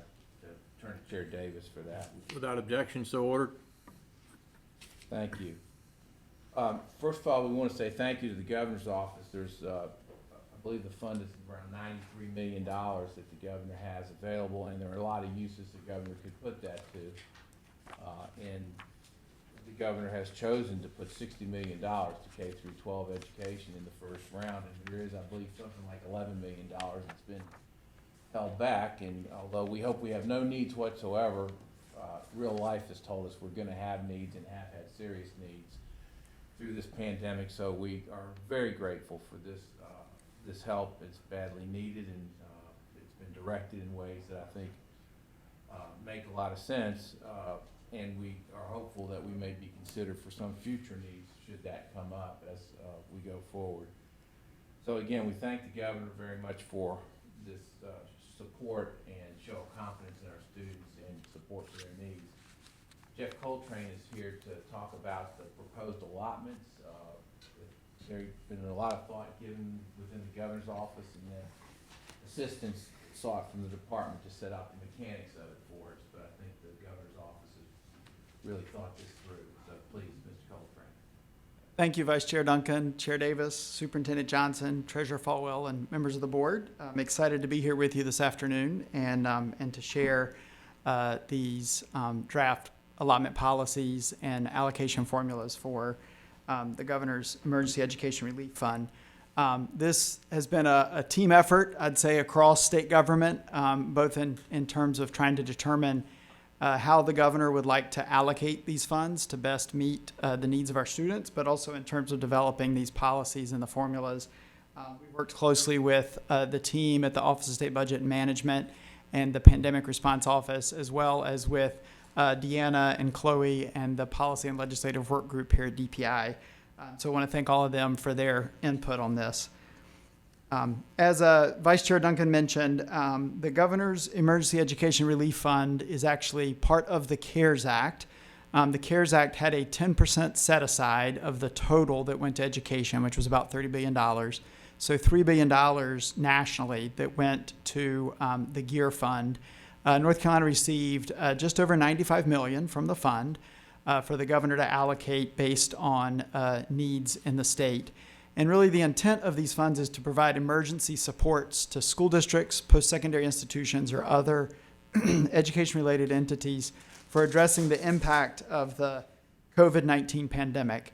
I know through the BizUp committee discussion today, there's been a lot of talk of funds, which I think maybe is a blessing to have access to as many funds as we do to help address the pandemic. But I'll just quickly give you a summary to sort of put this in context. So obviously the ESSER funds, which went to school districts, which the state board had the 10% set aside, was about $390 million. And so that's a portion of the funds coming out of the CARE Act. In addition to those and the GEAR funds, there was also funds that went directly to higher education institutions, which were called HEAR funds. About $470 million went directly to our state's public, private, four-year institutions, and then our community colleges as well. Of course, you have the GEAR funds, which received $95.6 million. And then the funds that the General Assembly has been appropriating, which Mr. Duncan mentioned earlier, has a short timeline. They have to be spent by December, is part of a $4 billion bucket of funds that came to the state. So lots of money. We're lucky in the sense with the GEAR funds that these funds also have that 2-year timeline, like the funds that the department received through the ESSER and that school districts got. These funds are eligible to be spent through September of 2022. So the governor's focus on his GEAR funds was to really hone in on what types of supports do both our K-12 and our post-secondary students need who have been most impacted by the pandemic, who can benefit from some additional supports this coming school year and in the next school year. And so in thinking about that, the governor decided he wanted to direct $40 million of the $95 million towards helping our school districts and our charter schools hire more school nurses, school counselors, school social workers, and school psychologists. As you heard yesterday from Dr. Shotwell and his team in Rockingham County, and as I know the board knows from their priorities for many years now, that these specialized instructional support personnel play a critical role in our schools during normal times in terms of helping with students' mental and physical health needs. But during the pandemic, we know that the need for these individuals is even more heightened to help support students, whether they're in the school building or learning remotely at home. So the governor wanted to focus on helping our districts hire more of those individuals. The second area around K-12 was to direct $20 million towards supporting the academic needs of some of our most at-risk students, including students from low-income families and our students with disabilities, who we know have been disproportionately impacted by the school closures in the spring, and then may be facing difficulties in terms of learning remotely or learning in a hybrid model here in this school year. And as I mentioned earlier, these funds are available through September of 2022, so districts will have 2 years to spend them.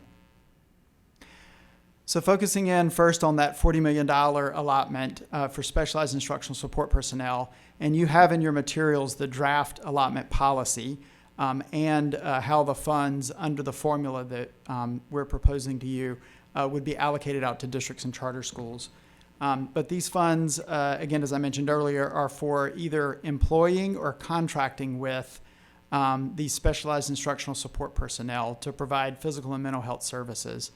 And included in the policy, the positions that districts can employ or contract for would be nurses, counselors, social workers, psychologists, or a term that DHHS and the school nurse personnel at DHHS have started using called school nurse extenders. A number of districts, because they are looking to sort of extend the reach of their school nurse personnel, particularly during this time, have looked at hiring folks who are not registered nurses or RN, which is the requirement to be a school nurse, but have looked at hiring other certified nursing positions like a certified nursing assistant, a CNA, or a licensed, an LPN, a licensed practical nurse. The requirements there are districts may hire those individuals, but they have to be under the supervision of an RN. So that would be an allowable use if a district has the ability to hire those individuals and then have them working under the supervision of an RN. So the allotment formula for these funds, the main focus of this allotment was to try and make sure that every district and charter school received a sufficient amount of funding to be able to use them in some way. So obviously distributing money based purely on the number of students in a district or a charter school with a $40 million allotment would not have been sufficient for many of our much smaller rural districts and for some of our smaller charter schools. So the idea was to try and create a formula that would help to balance some of that and make sure that some of our smallest school districts had enough to come close to being able to hire a full position, which the average salary for these positions is just over $77,000. So the formula that we have for your consideration today is based on the 1920 allotted ADM for LEAs and then the 1920 funded ADM for other eligible public school units, so charter schools, the regional school, the lab schools, and the ISD. We created two different formulas, one for LEAs and then one for the other eligible schools.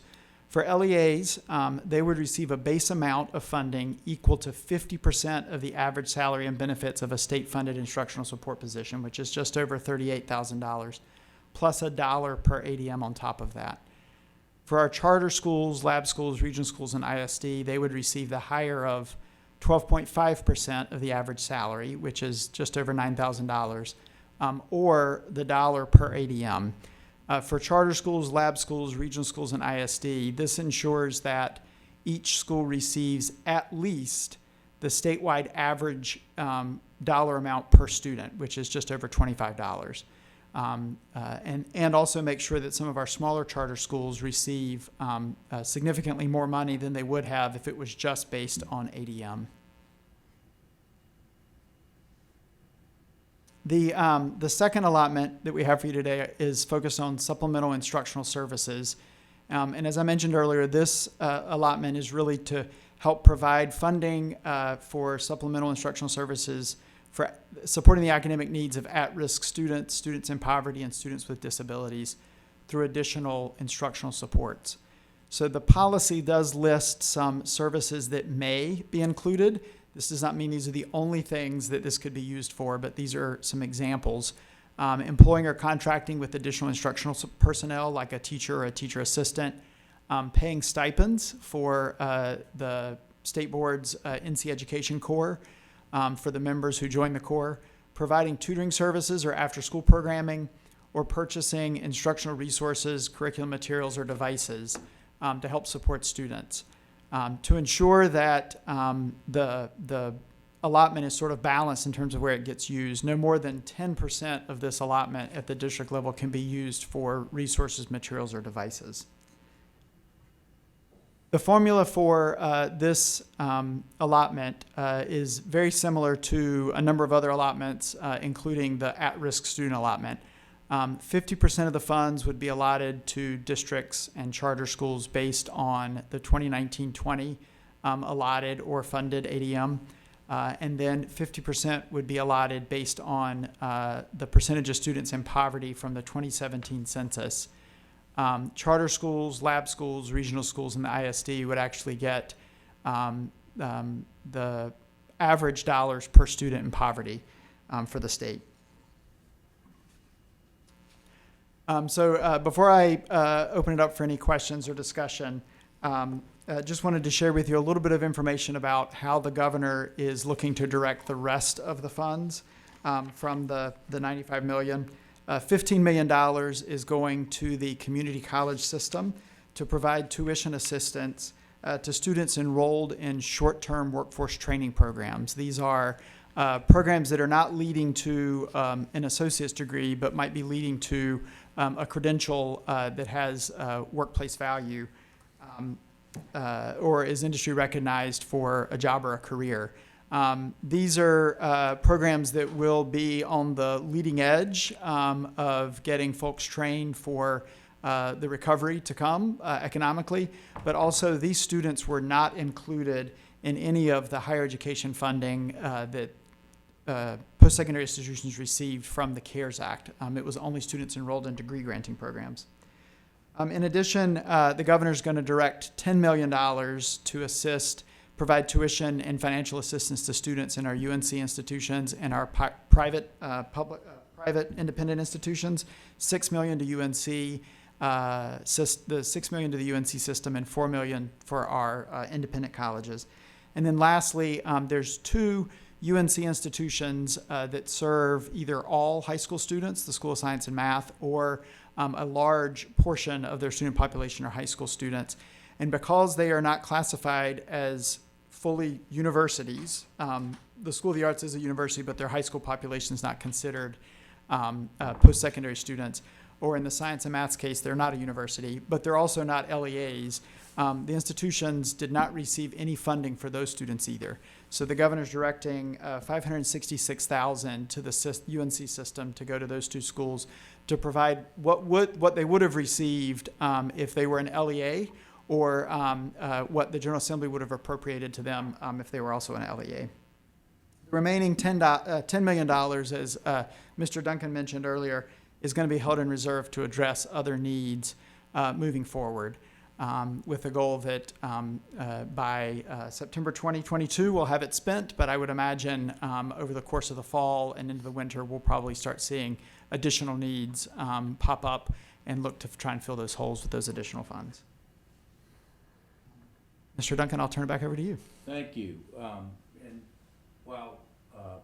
Thank you for that report. And one thing it highlighted for everyone to remember, as these funds are distributed, they are good for 2 years, unlike That's most right. funds. It's very important that the districts, as they receive them, think in terms of a 2-year period for this type of funding. And this is important funding. It's a significant amount of money, and yet the district's needs are so great, it's going to be tempting to go after all the funds quickly. And I think we as a board need to encourage our LEAs or PSUs to be very focused on being cognizant of the fact it's 2 years and next year might be harder. That's correct. Than this year. We don't know that. So. That's correct. So thank you for those cautioning words. Do we have questions and comments from board members? Mr. Duncan, this is Mark Johnson. I did have a concern I wanted to raise. Yes, please. This is very, very difficult work, as we all know, from having to distribute our own 10% of the CARES Act funding, districts having to make very difficult decisions with their portion of the CARES Act funding, General Assembly and the governor are going to have some tough decisions with their CARES Act funding. And also this goes all the way back to in April when the governor opened up some education funding that was for the summer but wasn't yet spent. And we had to try to figure out a way to get that out the best we could with so many needs out across the state. And I want to set this up. I was reviewing this allotment policy at the same time that we have the board meeting where we're talking in great detail about the equity resolution. And one thing that I really give great kudos and a shout out to this state board is really acknowledging that equity does not mean equal. It means equality of opportunity. And I really enjoy the line that you all have in your resolution where equity, I'm paraphrasing, I believe it's equity is the equality of opportunity through unequal means.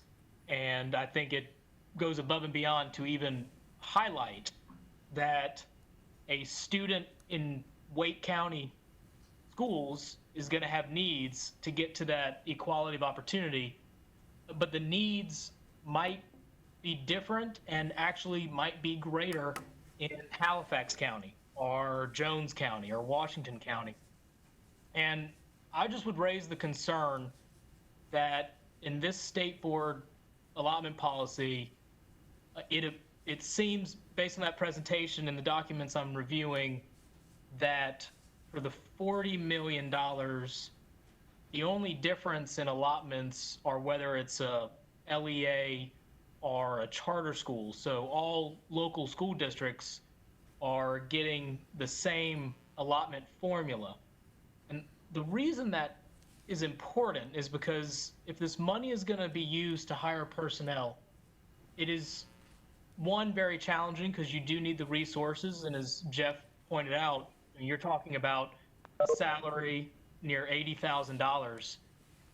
But I would also submit to this board that the Wake counties and the Charlotte-Mecklenburg counties, Durham, Guilford, Winston-Salem, Forsyth, it's going to look very different for them going out and recruiting these positions than a Washington or a Halifax or a Jones, where they might get that money, but then they still cannot attract the qualified applicant out to those rural counties.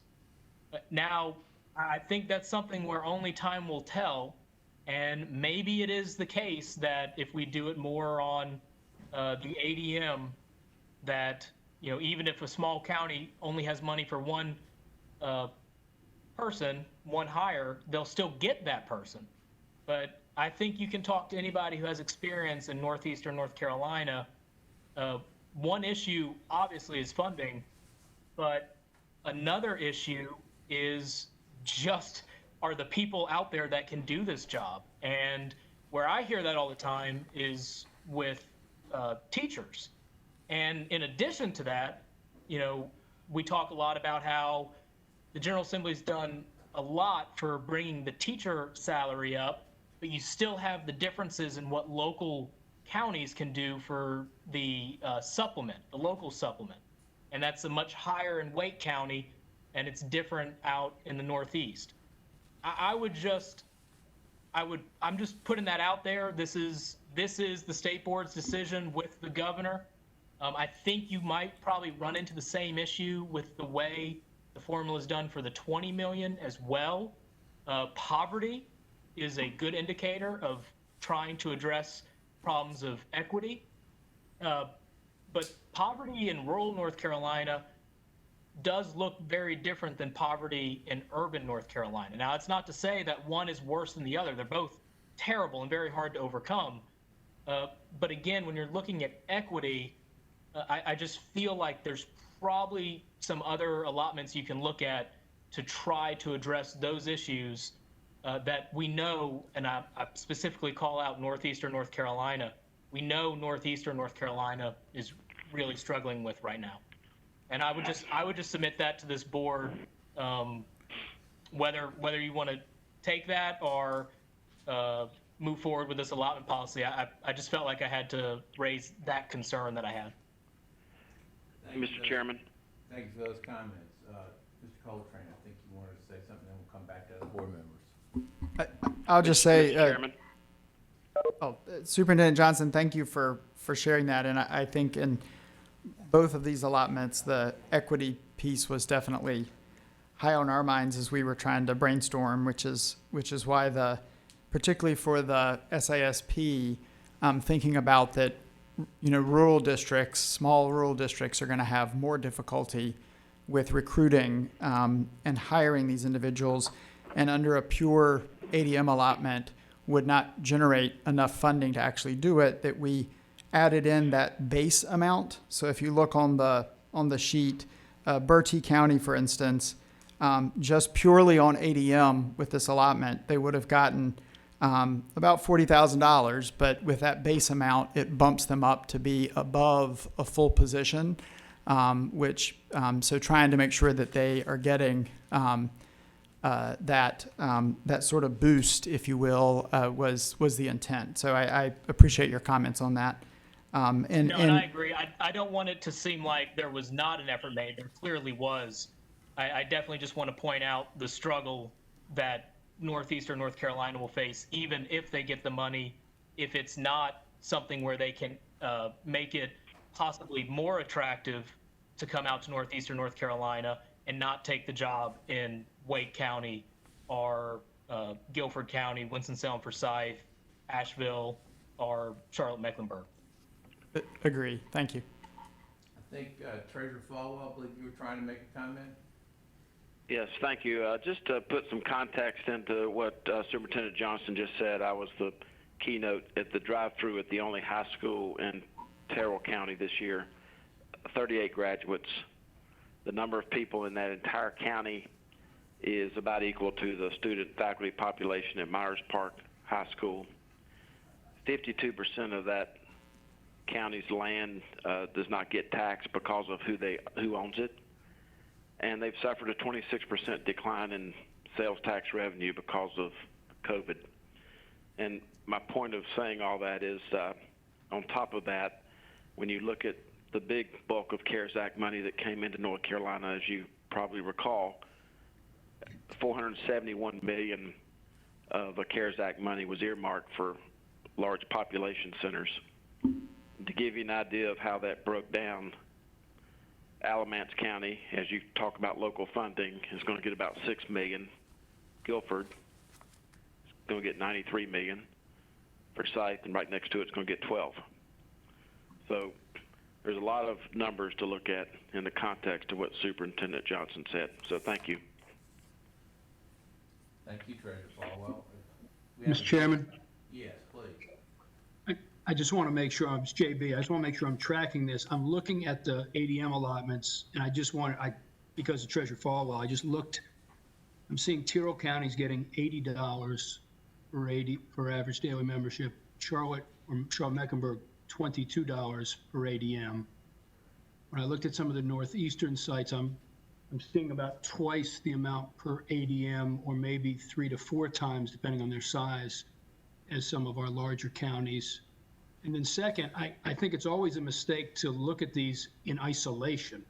And we have lots of different funding systems, DSSF, small county, low wealth, that are all part of a budget that folks use to make these decisions and have allowable uses. So this is additional money above and beyond, but I just want to make sure I'm not reading this incorrectly with sometimes 2, 3, 4 times the amount per ADM, because I do think the equity consideration is correct. I just want to make sure I'm not missing something as I look at this chart.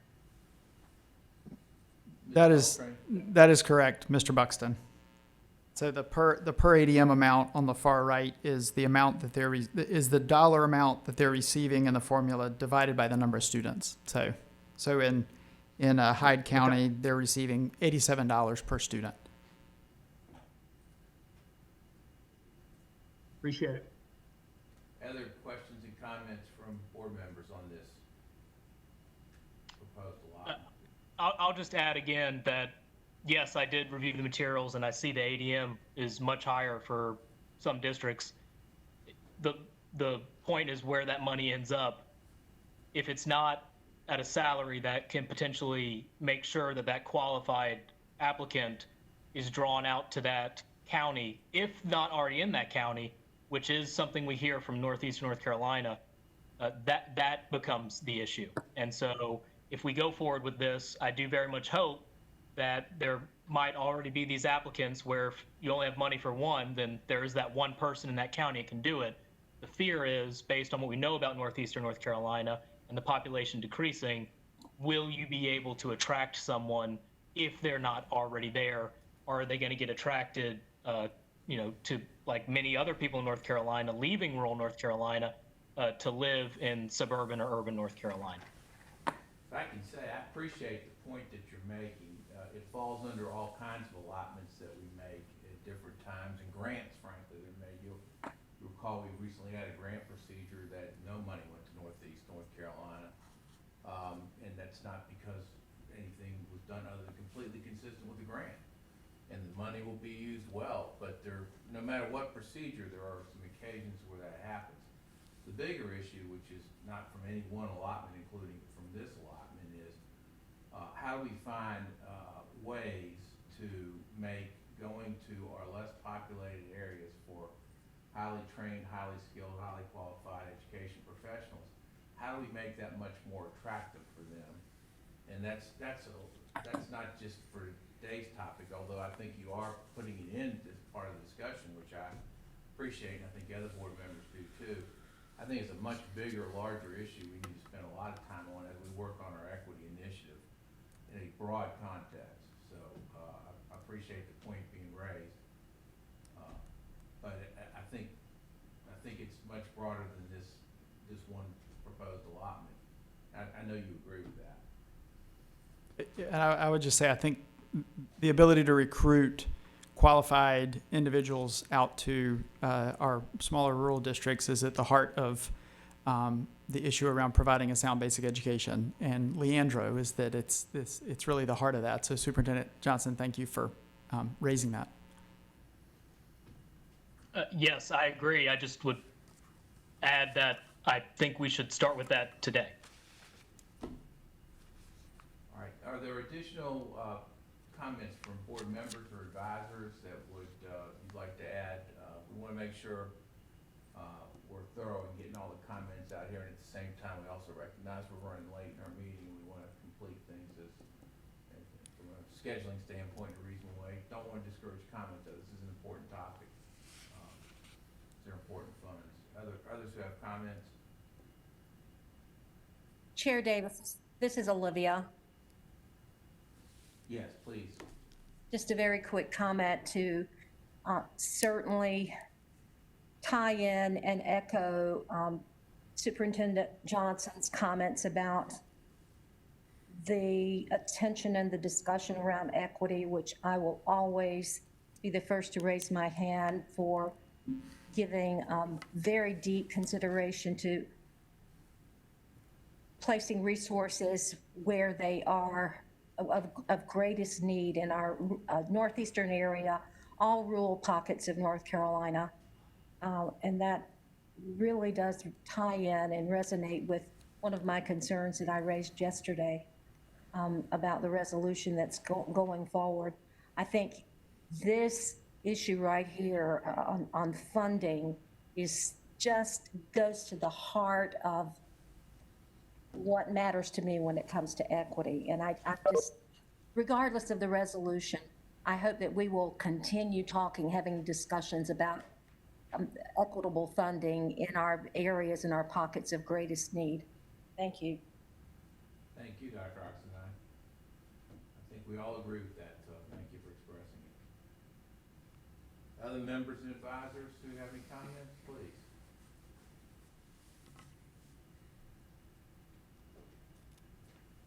All right, not hearing any, this will be, again, as a reminder, vote on first read, action item for first read, for voting purposes today. We have two consent items. One is the ensure security of student records report. It's an annual required report. We have no changes this year, nothing new to report.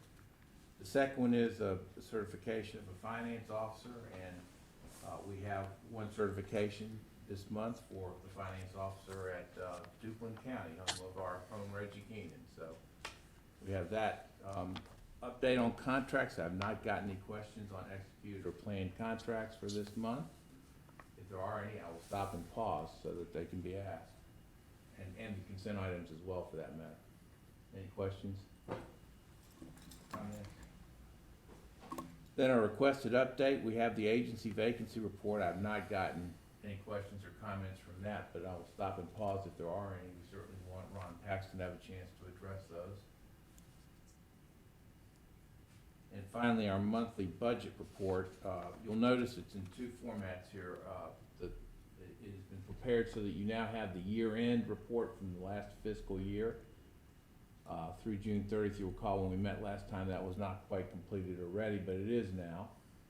And in addition to that, you have the start for the report on the present fiscal year that we're working under. So you should see two reports there to take a look at. And I say this frequently, but we do need to stop and spend some time on this as an agenda item sometime soon. We've just had so many agenda items with the many activities going on, we haven't had a chance to do that yet, but something we will need to do. So with that, Mr. Chair, I believe we've completed our report. Thank you, Mr. Duncan. That concludes our committee work for this month's meeting. We have a couple of items of new business. We continue to make progress on the North Carolina Education Corps through our partnership with the Governor's Office of Volunteerism and Community Service. We now have a dedicated program director support, putting together a full plan of implementation that we'll soon present to the board. And given that we may need to raise funds from the private sector for these efforts, at this time, I'd ask for the board's consideration for the use of our North Carolina Education Fund for this purpose. This item will be on our agenda for voting at the end of this meeting. Are there any questions with that request?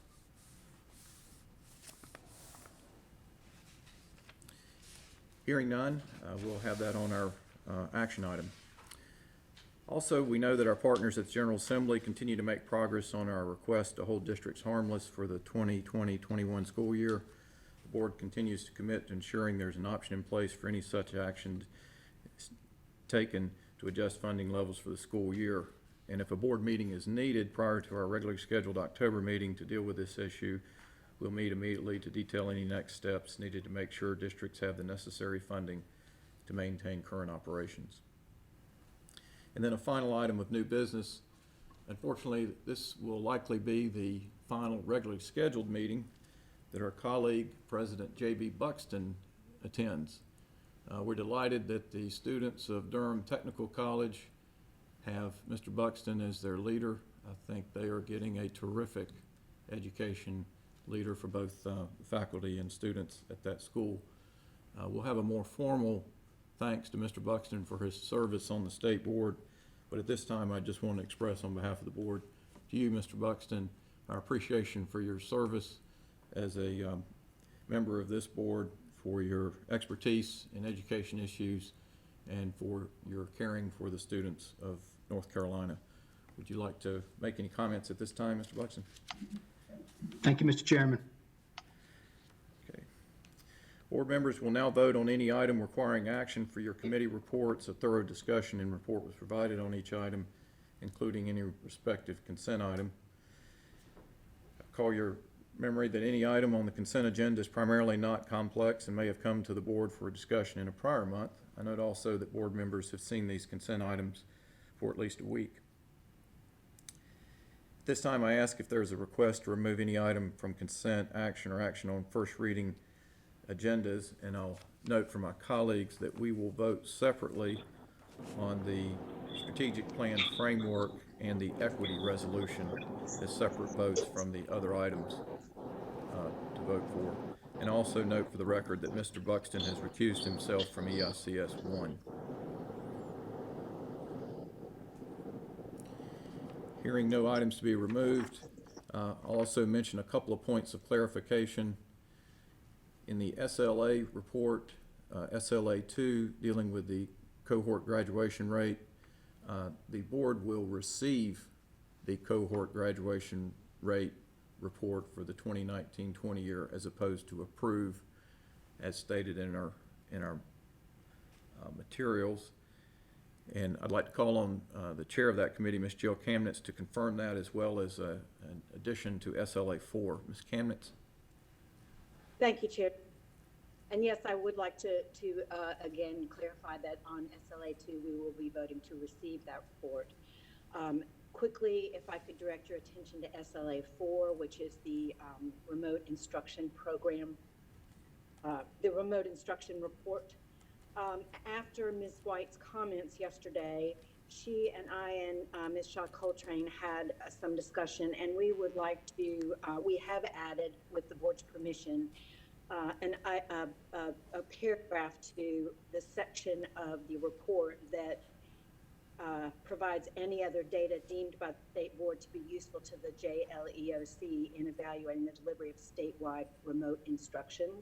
We have added the SBE would also like to share its concern of the financial hardship on families during remote instruction, especially for those families who are not able to telework and need childcare.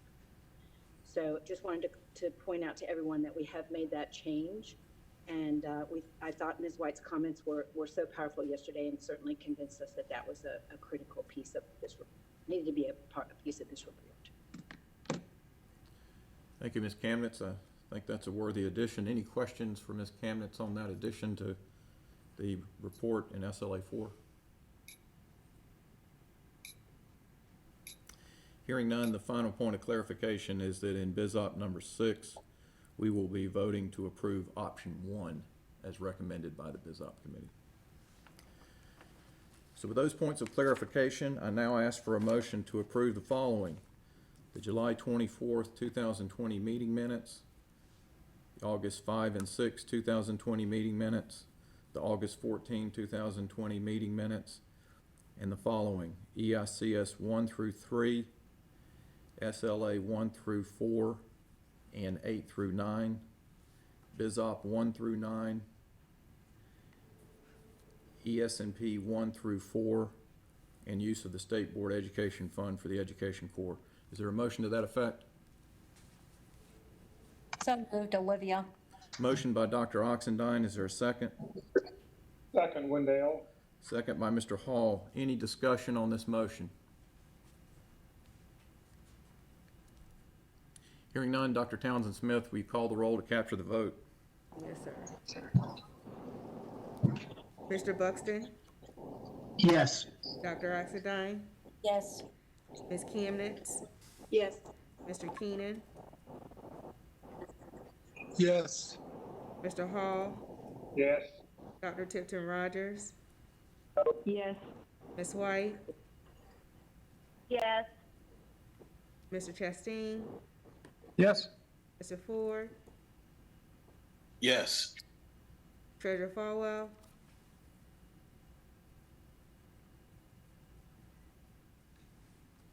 Lieutenant Governor?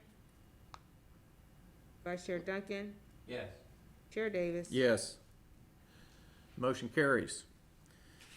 Next, we will vote on the strategic plan action framework. I'll ask for a motion at this time to approve the strategic plan action framework as presented in yesterday's meeting.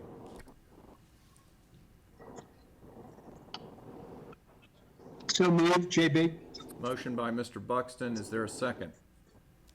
Second. Second by Mr. Hall. Any discussion on this item? Chair Davis, this is Olivia. Dr. Oxendine. Little bit of clarification. I'm having a little bit of difficulty hearing.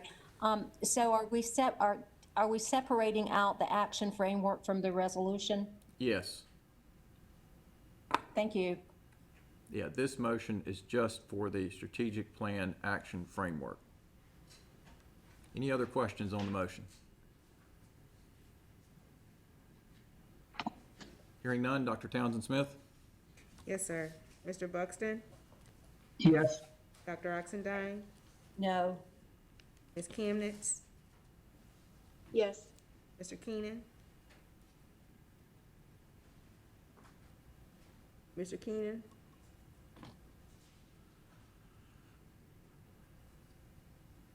Mr. Hall? Yes. Dr. Tipton Rogers? Yes. Ms. White? No. Mr. Chastain? No. Mr. Ford? Yes. Treasurer Falwell? Vice Chair Duncan? Yes. Chair Davis? Yes. And the count, Dr. Townsend Smith? 7-3. Motion carries 7-3. Next, I seek a motion to approve the equity resolution as presented in yesterday's meeting. I make a motion, Mr. Chairman. Motion by Mr. Hall. Is there a second? Second, Donna Tipton Rogers. Second by President Tipton Rogers. Any discussion on this motion?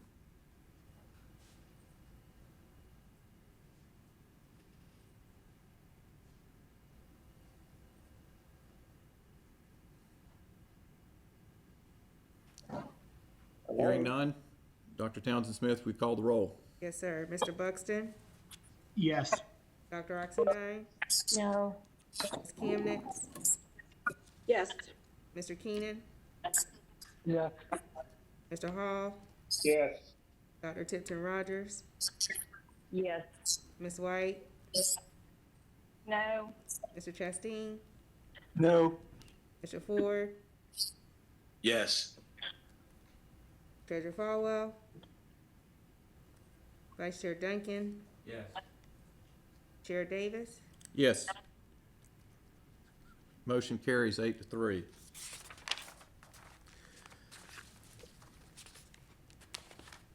I wish to thank all staff and presenters for this September 3rd, 2020 meeting. Colleagues, this concludes our work for the day. Next month, we're to host our biannual planning and work session. We'll maintain the 3-day meeting structure next month, but we'll most likely have an abbreviated planning and work session for this October meeting, since COVID-19 dictates how many people we can have gathered in a room, assuming we don't move faster to an earlier phase. With the passing of our action framework and resolution, it will be important for us to continue our work focusing on our priorities and guiding principles. I now ask for a motion to adjourn this September 3rd, 2020 meeting. So moved, Mr. Ford. Chairman?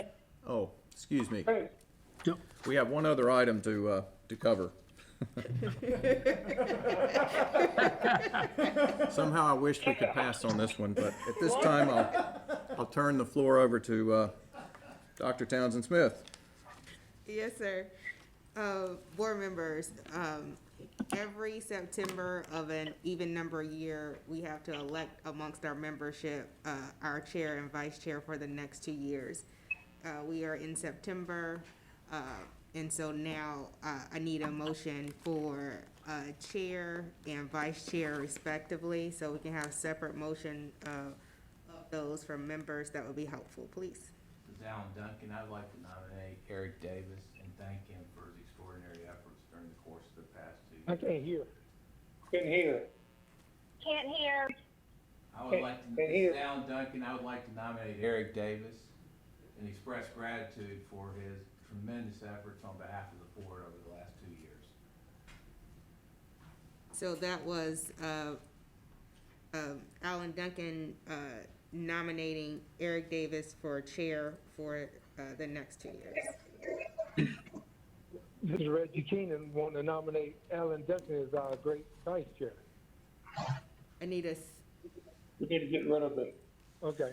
can I get the second on Eric Davis, please, first, before you do the nomination for Alan Duncan, please? Dr. Sampson, I second. Thank you. All right, so I'm gonna call the roll. Mr. Buxton? Yes. Dr. Oxendine? Yes. Ms. Camnitz? Yes. Mr. Keenan? Yeah. Mr. Hall? Yes. Dr. Tipton Rogers? Yes. Ms. White?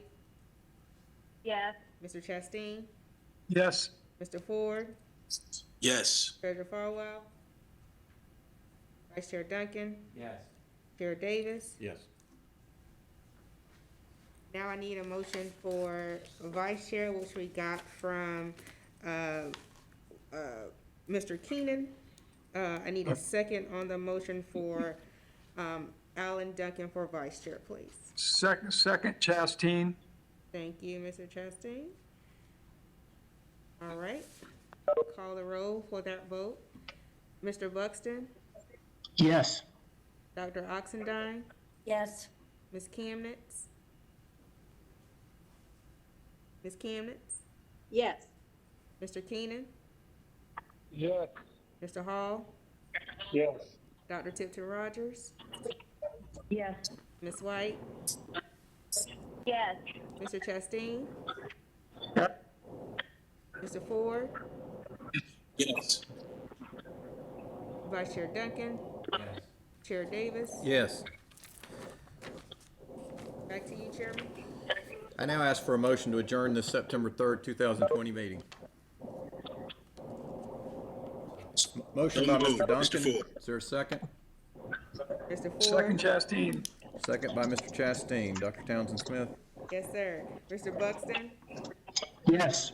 Dr. Oxendine, Yes. Ms. Camnitz, Yes. Mr. Keenan, Yes. Mr. Hall, Yes. Dr. Tipton Rogers, Yes. Ms. White. Ms. White. Mr. Chastain, Yes. Mr. Ford, Yes. Vice Chair Duncan, Yes. Chair Davis. Yes. Motion carries. We're adjourned. Have a good day.